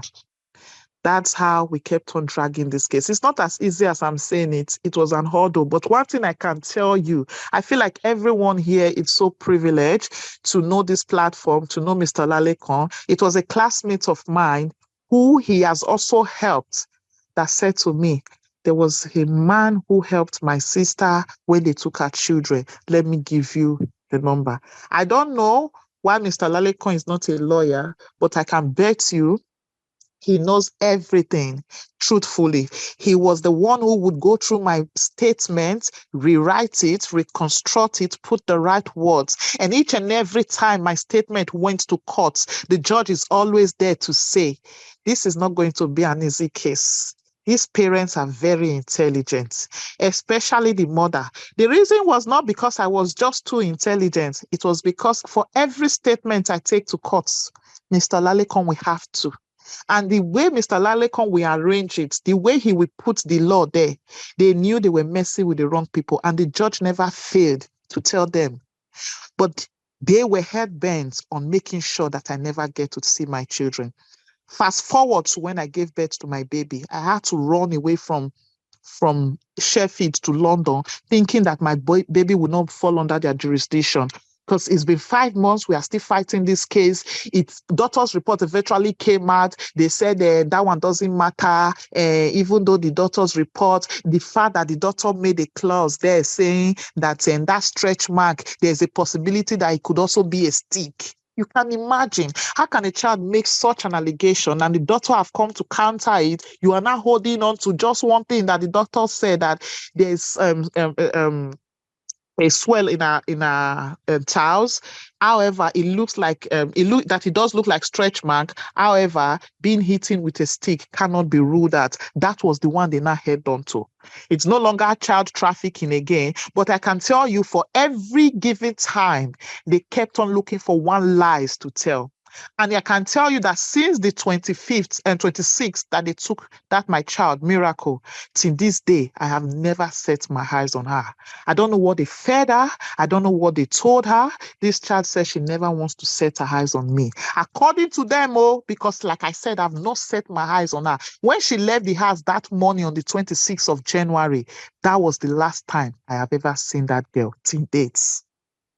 Even though we have won this case. So you can only imagine, I'm emphasizing on this because trust me, no matter how well you do, you just need to pray so hard that you don't fall a victim. It's not about being a good parent or even a bad parent. We all need to be good. But for the system, for the child protection in this country, they are hunting for people's children to take. When they were taking my baby from the hospital at Queen's Hospital, the matron on duty that day was a Nigerian woman. What Mr. Lalekon did for me, only God can pay him back, honestly, because as I'm even sharing this story, I'm just having flashbacks and I feel like crying. He carried a whole lot of people. They came to Queen's Hospital. They were rioting. People were raising banners and shouting, leave our baby alone. Don't take a child. They're about to do this to a young lady who came here to school. They did not care. That hospital that day was filled with policemen, over 40 policemen with guns and tear gas. I am not an armed robber. Just because they wanted to remove my baby at birth. Two policemen were standing in front of the door with big guns. The matron in that hospital, people were crying. Nurses were crying. I had people praying for me all over the world. People started to call their family members. I don't know this lady, but please, she needs prayer. How do you do this to someone? She's not a drug addict. I had my baby through an emergency CS. I almost lost my life. They did not care. They even said it was saving the baby was their priority. They told me there's a chance that I might die, but in order to save me, they will have to remove my womb. I went through a lot that I'm even, maybe some of the things I'm even saying now, Mr. Lalekon might even be surprised. Today, I am here with my children. When God turned this case around, Mr. Lalekon will tell me, you are crying. Don't cry or don't let them see you crying. When you are going to court, dress nice. He may not know how much his words affected me because trust me, I was going to die. I was going to take my life. I'm summarizing it because I don't want to take everybody's time. But it is a story that when you eventually see see it. This is not a story that I need to add one or two to. If I tell the story as it is, you will be amazed that there are people who can be truly wicked. Some of us will pack our bags. You may want to ask, why are we still here? Because they did not give us my daughter. That's my first daughter, Miracle. And guess where they ended up dropping that girl? They dumped her in a mental health home. They concluded that she was mad. This is the same child that they promised heaven and earth. Because it got to a point, this child started to ask them for things like iPad, telephone. There was a time she told them that she wanted a power bike. When the lady that they gave her to did not provide the power bike, she beat the lady. This was a child who was so disciplined and well respectful. They damaged her. Miracle became a dragon. She started fighting. Ambulance today, ambulance tomorrow. They will call police. In a space of 3 months, she was in 4 different foster care homes. She couldn't stay. Only them concluded that everything she was saying was a lie. Because, really, even the people she was staying with, she started to also accuse those ones too. And that was our defense. I know how Mr. Olalekon used that one to really drag our case and write a very heavy statement that carried weight. If you say everything she has said about her parents are true, why don't you believe her now? Because now she has accused one of the foster carers of trying to strangle her to death. How they even locked her inside the room, carried a knife by her neck. It's so much. But the day they took my child from the hospital, that was the day that I know that we are fighting with the devil. If I could change back the hands of time, I would not have carried my sister's child. The greatest mistake, people's children do it, truthfully. It's not because that's why I can still call her my child. People's children do it. But the reality is, it is a big risk we are taking. It's even worse when the child is not your child. That one is worse because eventually at some point, I want to believe that your child that is your child will still have that remorse and say, no, my mom is suffering. My parents are suffering. Maybe let me go back. It might take time, but eventually. But when the child is not your child, like your blood, there is no connection. Because my baby, as little as she was, my baby tormented them all. But guess what? My baby suffered. Till now, she has everlasting scars. That is why I can never forgive them. This child became, the way Kwashoko is. This is my own child. Before they took my child, compared to when she was now in care, for those 9 months, she suffered. My baby that they even took at birth, my baby only stayed 3 days with me. We spent money, went to a court of appeal in London, the judge gave a stand down at 12 a.m. midnight that they should not remove my baby. The social services and their lawyer went back to the court of appeal to lie. They told a big lie. But I cannot lie to you. Prayer, God Almighty, but even God does not come down himself. He uses people. And in this case, Mr. Lalekon, at every opportunity I have, I always want to say, thank you so much, sir. I am here today. I am happy. I have my children. It's because of Mr. Lalekon. What this man did for me. My story is not complete. This is just a summary. This is not me trying to scare anyone, but I just want you to know that the heart of men is wicked. Children, our own children that we give birth to can do it. My kids were really small. I only had one biological child who was really a baby when they took her. The connection was great, but even though the social worker would always go to court and say that my baby did not love us, my baby was scared of us, that when my baby sees us, she runs away. There is nothing they don't say. They will lie against you, as in they will lie, fabricate stories that you yourself, you cannot even defend it. My husband and I would just sit down, and before you know it, they would just make up one story inside courts, and all of them would join themselves. They even told my husband to divorce me, that the allegation that Miracle made against me is bigger. So the one that he made against my husband is little. So if my husband can divorce me, they can work with him and see how they will give him back the children. I was desperate. I wanted my baby to come back home. I agreed. And Mr. Lalekon said, Tai, what are you saying? If you like divorcing forever, they will still not give you your children. They just want to ruin you people. Don't do it. And I'm grateful to God Almighty that I listened. And one thing Mr. Lalekon will always tell you, he will not sugarcoat it. He will not sweet talk it. If anyone finds themselves in this situation, unfortunately, this is inevitable. We can only just try. We can only just try. I can bet you that even as of this moment, there's just someone out there, they've just taken their children. or their child. So what we can do is hold on to this platform, because this was where my victory came from. Is it prayer? Everything. He uses all tools to support you. He uses all tools. He was teaching, he was helping with statement, he was coming in physical, and we did not pay a dime. Mr. Lalekon did not charge us. I remember the first time I contacted him, I was like, sir, how much are you going to charge? Because we're ready to pay, even if it means selling. We sold everything, but he said nothing. We don't charge. Whatever your mind tells, if you want to support the organization, we don't charge. And really, up to date, he never asked us for a dime. He would come all the way from Middlesbrough to Sheffield, to come and riot, to come and, as in, he was a one-man man. You know, those kind of people that are confident, that are not afraid. That is Mr. Lalekon. And I took strength from him. And because of everything he told me, when I go to court, even when I have not eaten for months, yes, for months I did not eat. I was having sleepless nights, crying. But when I'm going to court, it's only my eyes that are swollen, but they would never see it. I put on the best clothes, I try to look good, and then in the end, in our own case, we didn't give any evidence in court, so unlike this lady, we were supposed to.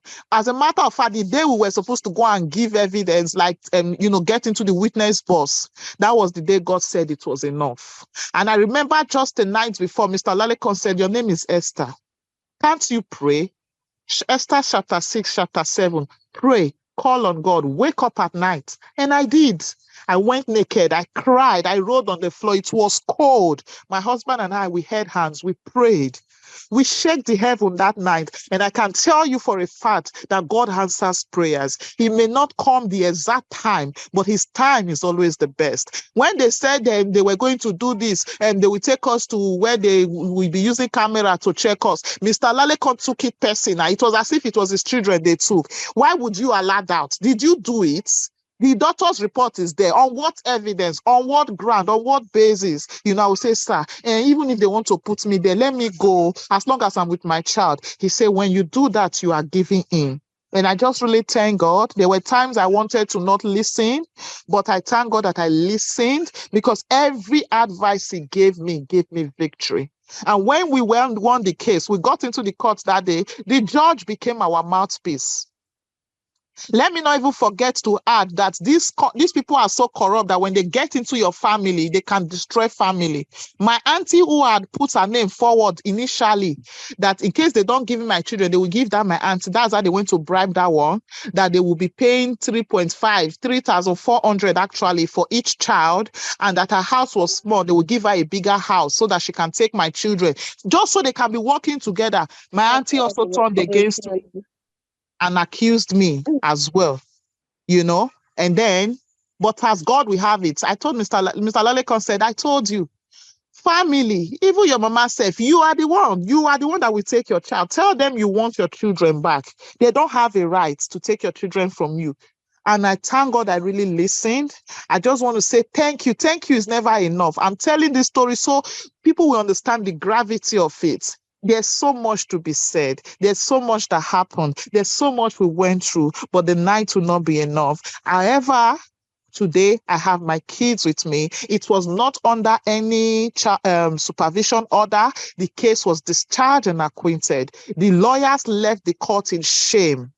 We would have actually had Miracle back. The truth is, the child on the other end also did not want to come back, because they've promised her heaven and earth. They've told her that they will give her this. And I remember Mr. Lalekon saying to me, when the time is right, we will still go back and fight for Miracle. So they still have that, my sister's child who made those allegations, mainly because she said she doesn't want to come back home. She now started speaking English. Like this lady was saying, that's how they do. When they get to care, they start calling you by your name. This child has never called me auntie before, it's mommy, but now she calls me Esther. She calls my husband, hi Dixon, how you doing? Hi. you know, hello, she doesn't greet, she does as she likes. If you see her now, because when we won the case and they allowed my husband to just meet her only once, she wear bum shorts, mini skirts, makeup, she paints her mouth, paints her nails, use both green, yellow, red, and different colors of attachments to make her hair, looking very wayward, unkempt, and unhealthy. I'm telling you the truth. They destroy the children. That's how they almost ruined my baby. With scars, injuries, swollen mouths, blood in her lips. You will complain. They will tell you that they've heard. They will look into it. They don't look into it. The children will not eat. My child was emaciated, but even my baby self, I never got infection. They rushed her to the hospital. These people almost killed my baby. It still did not make them return the baby. Imagine taking a 3-day-old baby from the mother. All of this was without any evidence, just because they are the law, just because they felt they had power. And I can tell you that if it was not for God, if it was not for Mr. Lalekon, the truth is there is nothing I would have been able to do. No amount of tears. Because if it was for cry, if it was for challenging them, we did all of that. When they are ready, they are ready. They already had plans of how to put my children up for adoption. Mr. Lalekon wrote to the Nigeria embassy. He wrote to different organizations. The Nigeria embassy did not respond. They did not answer us. So when it happens, there is no one that will be there for you. It is only this organization. People truly, there are people that will truly want to help you, but they are all scared of social services. They don't want to get involved. It is only this organization that I have seen in the whole of UK that can bring out their chest. I say Mr. Lalekon is a one-man mopo, Abia they call it. The man, Mr. Lalekon has even followed me to appear in court before, and the judge asked me who he was. I said he was my lawyer, Abi Mekezed friend. Mr. Lalekon know all of these things. So we are actually very privileged to be in this platform, and trust me, I know personally that everything this man is doing is just from the kindness of his heart. Why he's so passionate, why he's doing this, I don't know. And I'm not the first to be telling this kind of story. Sisters have also come to share their stories with me and tell me how he helped them. Some, it took them 2 years before they got their children back, but mine was 9 months. And when I got my kids back, the case was discharged and acquitted. And since that day, I've never heard from them. I don't have any business with them. And that was how we got our life back. However, it's still going on because they said that we can only come back. We should never ask of that child anymore because she doesn't want to see us. So when she's 18, yeah, maybe we can then come and look for her. So you can only understand why, indeed, my story will be told, because what they did to us, they did us dirty. They used power to oppress us. So I just want to thank you once again, Mr. Lalekon. Thank each and every one of you that has come here today. This is just a summary. This is the best that I can summarize it. It's too long, you can imagine 9 months, but my 9 months was like 10 years. What happened? People were amazed, but I just wanted to give a summary of it, as much as I can, so you will understand. And don't put pressure on yourself individually. Don't try as much as possible to take. This is a place where if people give you advice, try to take that advice. If you are not sure about it, ask another person. But I can assure you that because you are in this platform, Save the Woman Organization, you don't even need to ask too many people. Mr. Lalekon will tell you as it is. He's got nothing to gain. He's just going to tell you it is the best thing that you can ever do to yourself or for yourself by being in this organization, in this community. I call him every once in a while. I'm so busy right now because I have children to take care of, but God knows he's always in my heart. And when I call him, I say to him, please, sir, I would like to volunteer if there's anything you need me to do, because really what this organization did for me, my mouth cannot tell it all. But someday, very soon, one day, I'll tell my story, and it will never be complete without the Save the Woman Organization. So thank you, everyone. Thank you very much. I know we've spent so much time here. Do we have 1 or 2 people that want to say something? We've got loads of information on our YouTube channel. We can't share more than like this. I've got a hand up. Oh, God bless you. We've got our head of HR and the supervisor for internship placements. For those of you that you are doing applied program master 2 years course, you can apply for internship. We always take students to empower them and guide them. Madam Tose, are you there, ma? Good evening, everybody. Good evening, Mr. Alalika. Good evening, madam. Thank you very much, Sister Esther, for that amazing testimony. I don't know what to say, but it's eye-opening, and I really thank God for your testimony, that you could come out today and give a testimony, and your joy is complete. Yes, it is complete. Amen. I would say that it is complete, Amen. and it will Amen. forever, it will continue to grow and grow and grow in Jesus' name. You Amen. will live to enjoy the fruit of your labor in the name of Amen. Jesus. And you Amen. will, those children, they will grow up to love God first, and then to love you and your husband as well. They will cherish you and look after you and your husband as well, in Jesus' name. Amen. Amen. Thank Thank you, you so much. everybody, for joining. It's lovely meeting everybody on this platform. I'm sorry I can't show my face because I'm on the motorway. So I just said I need to say hello to everybody, and thank you. It's a teamwork. Thank you, everybody, for coming today and to hear us out.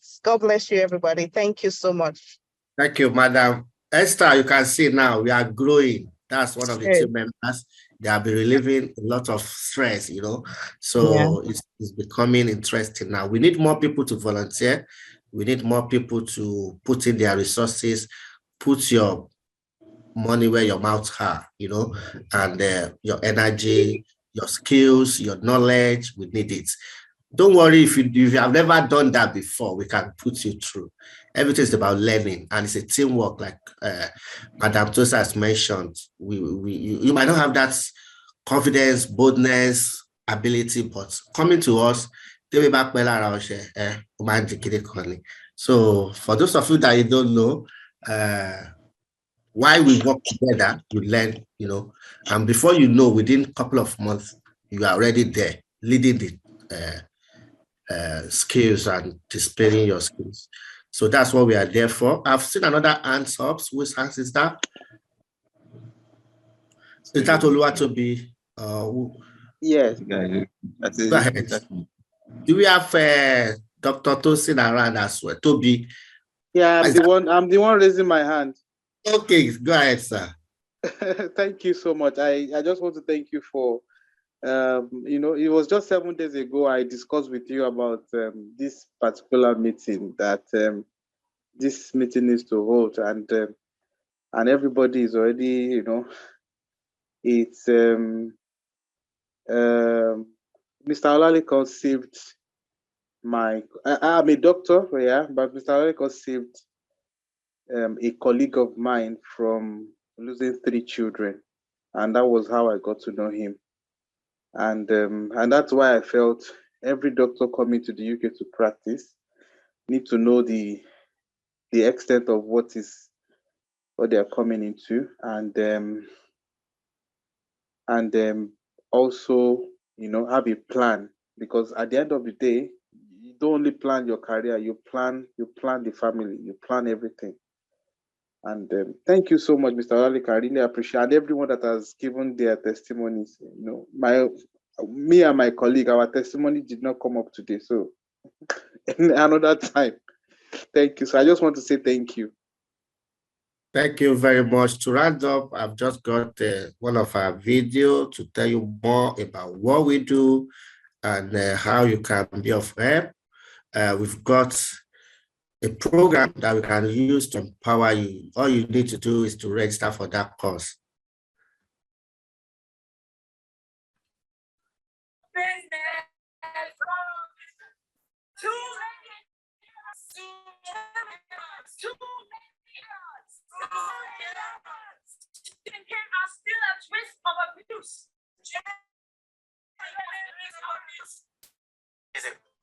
First consideration when it comes to share children, to say it.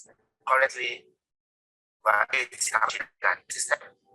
Why there is a group that says by 2025, it should be about 100,000. That's a huge number for gender equality.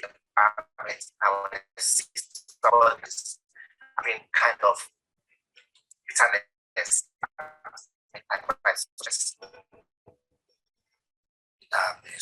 entrepreneur, and I have a master's achievement. I provide advocacy support to the community, and I'm also the father of 70 women.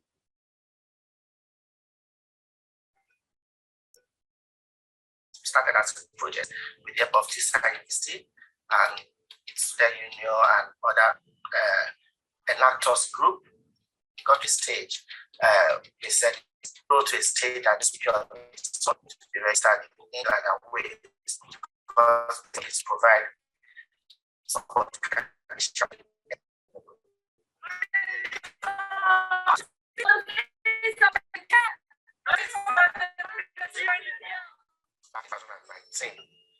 When there's this a single parent that the 10 months she has not been able to see her daughter. Her daughter has been taken into children's social. You could see there's bitterness in her face, but she could not speak out. She don't know who to speak to. She don't have.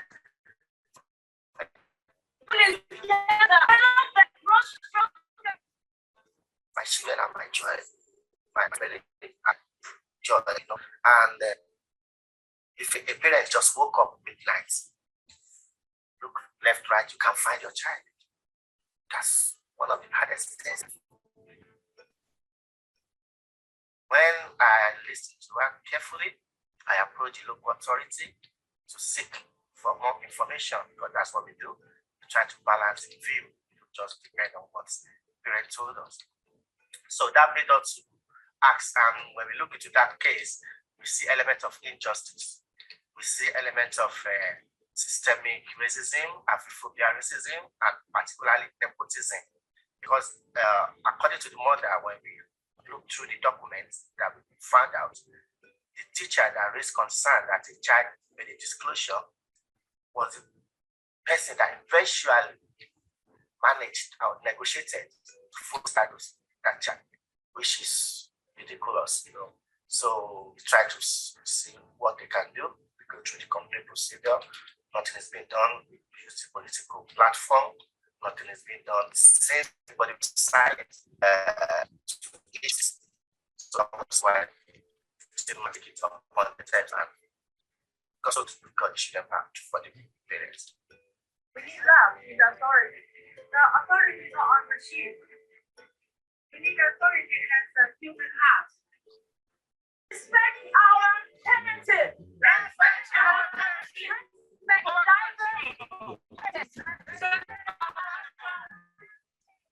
Chief social worker for children and family in England, when wrongly taken care. Or there's only a case that came up recently that social care for the families.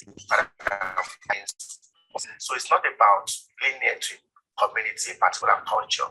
Every culture has their own value that it protects. Cherish, not the same.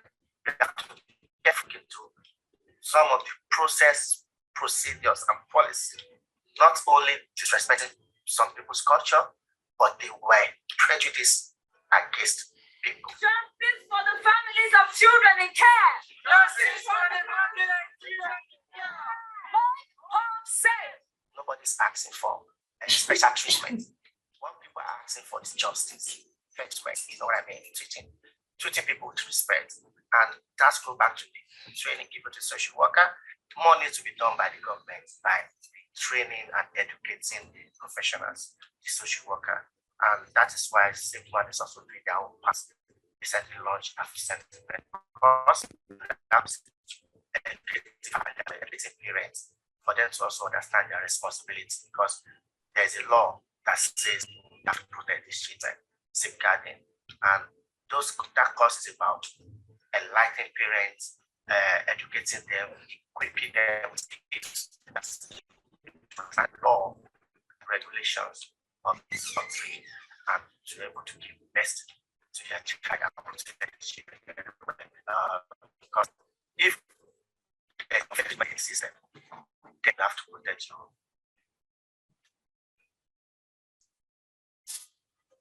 The major concern we are having now is about prevention treatment, giving foster parents.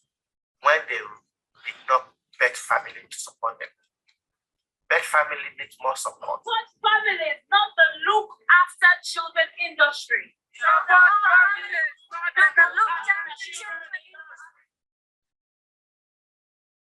It's a report that just came out that said the fostering agency are making each profit of this service. The local authority where we are now, even with family working with them and other agency, nevertheless, they will still escalate child protection. With information from one of the local authorities, they spent £12 million on 65 young people. If you divide those money and just give small portion to the family, there are a lot of children and families that need support. Support because we've seen cases of people asking support rather than support them, they take away their children from them. That is ridiculous. That's outrageous. You know, this is a crime committed against humanity. And when this family get up, or they give support, threatening them, they victimize them more. So these are the things we need to kind of start looking at. How do we bridge that gap? And that's what Save Demand is meant for. And that is why we are there to provide that support to the community and also break that barrier. That family needs more support. And there's a report that says the council is lacking the understanding of the diverse needs of the children and their families. There are loads of good positive recommendations. If each one is put in practice, definitely without that change, it's not something that will just happen. But witness. Yes, that is it. That is it. Did I see Madam Faith join now? Dr. Faith. Hi, yes, good evening. Can you hear me? Good evening, Madam. Do you just want to say one or two things? Yeah, we've been here for like 3 hours. If you just want to say 2 minutes in a short way. Yes. First of all, thank you very much for what you're doing and the enlightenment you're giving to Nigerians here about childcare. Thank you very much for the enlightenment you're giving to Nigerians here about childcare in the UK. Well, I think that having been here for a short while and the things that my family and I have recently gone through, I think it's very important that people, when they come here, are aware and they're given some sort of orientation about childcare, because I believe most families that come here, in one way or the other, they might have encountered issues with childcare in the UK, and having a background orientation can help to navigate the problem. First of all, I would say there is nothing that anyone or you're going through at the moment that people before you haven't gone through. That's number one. Number two, after all said and done, just learn to speak up on time. If, for example, God forbid, you run into any troubles or issues, learn to speak up on time. That would really help, and that can make a very big difference about the outcome of things and how things end up. Sorry, I'm just coming in, so I don't know what has been discussed or how far the discussion went. Go ahead. But yeah, so that's what I would say. Speak up on time, don't hide things, and don't try to handle things yourself, because most of the time, they sort of take advantage of our ignorance about how things are done here, and so many things happen, so many things can go wrong. But when you speak up on time and you get the right people around you, it makes a whole lot of difference on the outcome of things. So that's the much I can say now. But thank you very much, Mr. Olalekan, for what you're doing and how you're giving enlightenment to people. You're really doing a great job. Thank you very much. Bless God, man. Thank you so much. So what I would just say, the final note is that if it happens, please, as a couple, support each other. Don't let them play on your intelligence and using one against other, causing division, divide and rule. And don't say your child are lying. Accept what they said. Okay, you appreciate the child said that. However, that's not true. It's never happened, or it's happened in this way. You make your explanation, because don't let them create enmity between you and your child as well. Because before you know, your child will be thinking, oh, I never said this, but mommy believed they say I said this. Daddy believed they say I said this. So please calm down.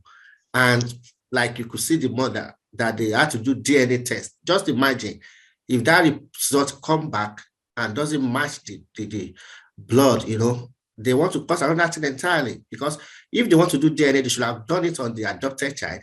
But why did they go for the new baby as well? What are they looking at? What is their intention? What is the motive behind it?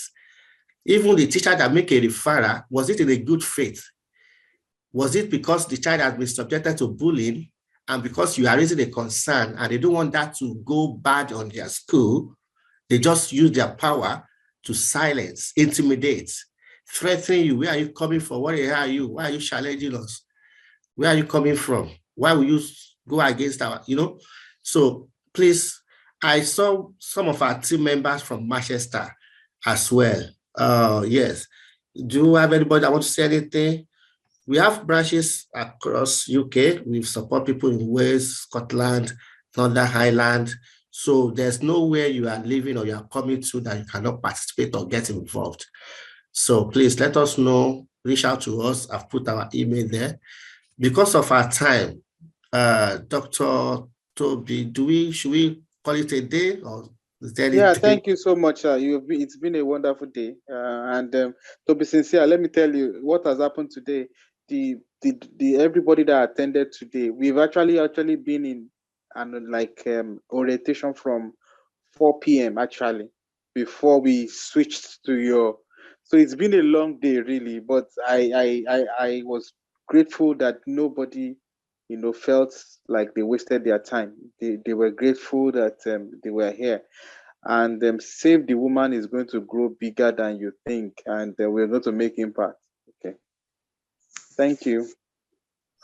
Thank you very much. So if you have further questions, please reach out to us. Yes. Because of our time. Oh, Greater Grace. Do you want to stay 1 minute before we go, before we call it? Hello, good evening, everyone. I've been behind the scene listening to everybody's testimonies and contributions. Yeah, I'm one of the volunteers from Manchester. I just want to point out 2 things. And it is very, very common in our communities, very, very common within us Nigerians or Africans. Please, for any reasons, for whatever the situation may be, regardless of whoever is wrong, do not ever, when you come in contact with the social system, start blaming each other. Couples, partners, start blaming your wife, blaming your husband, and then that is a very, very strong pull advantage to them to ruin you. And I'm also going to beg for this because we've seen it a lot. No matter how much you hate your wife, or no matter how ruined your relationship has been, the moment sorry, somebody saying something. The moment socials has been involved in your life, in your children's life, the first thing to do is work together for the betterment of your children. Most times we see these things happening around African parents. That's the time the man wants to take revenge on the wife, or that's when the wife wants to take revenge on the man. And this escalates and drag things, and the social, you make their job easier. When you are working hand in hand together, when you are in agreement, when you are working as a co, they will fight you to see how to break you. You hear testimonies of every other person. Then think about when you're already separated or you're already having loggerheads at home. Please, our men, fight for your home, fight for your children, because whatever they are going to promise you, sometimes they can go out far and promise you heaven and earth and tell you they can support you. Especially those who just came in, they can tell you that they'll give you documents, they can pull storms, but do you know what? It's to their own benefit. It is never to the benefit of you or your children. The moment they use you to achieve their goals, they will push you aside and then use your children as scapegoat. Also remember, men, no matter how bad, I'm using that word bad, no matter how bad your wife will be, she always has a upper hand. I'm not saying this in a negative way. What do I mean? The judge will always, she can always fight over and over again to gain custody of the children. What do I mean? If the local authority uses you to achieve their purpose, and they know you are cheap at that, in the future when she's fighting, they will bring out your dirty lineage and rubbish you. Then you have lost everything, you've lost everything. So please, no matter how much it is, let's always prioritize our children. Let's look at this line. It's very tiny, but be very careful when you tread on it. Always work together. Thank you. God bless you. Good night. Please, because of our time, and there are other things are waiting on the list, and people that have been on shifts on Tuesdays 4 p.m. Please, if you have more information, our team at the Manchester team are there, other people are there. Reach out to us and we'll do our possible best to support. For tonight, we say good night, everybody. Have a lovely night. Thank you, Mr. Alikon. Good night. Good night, everybody. Thank you so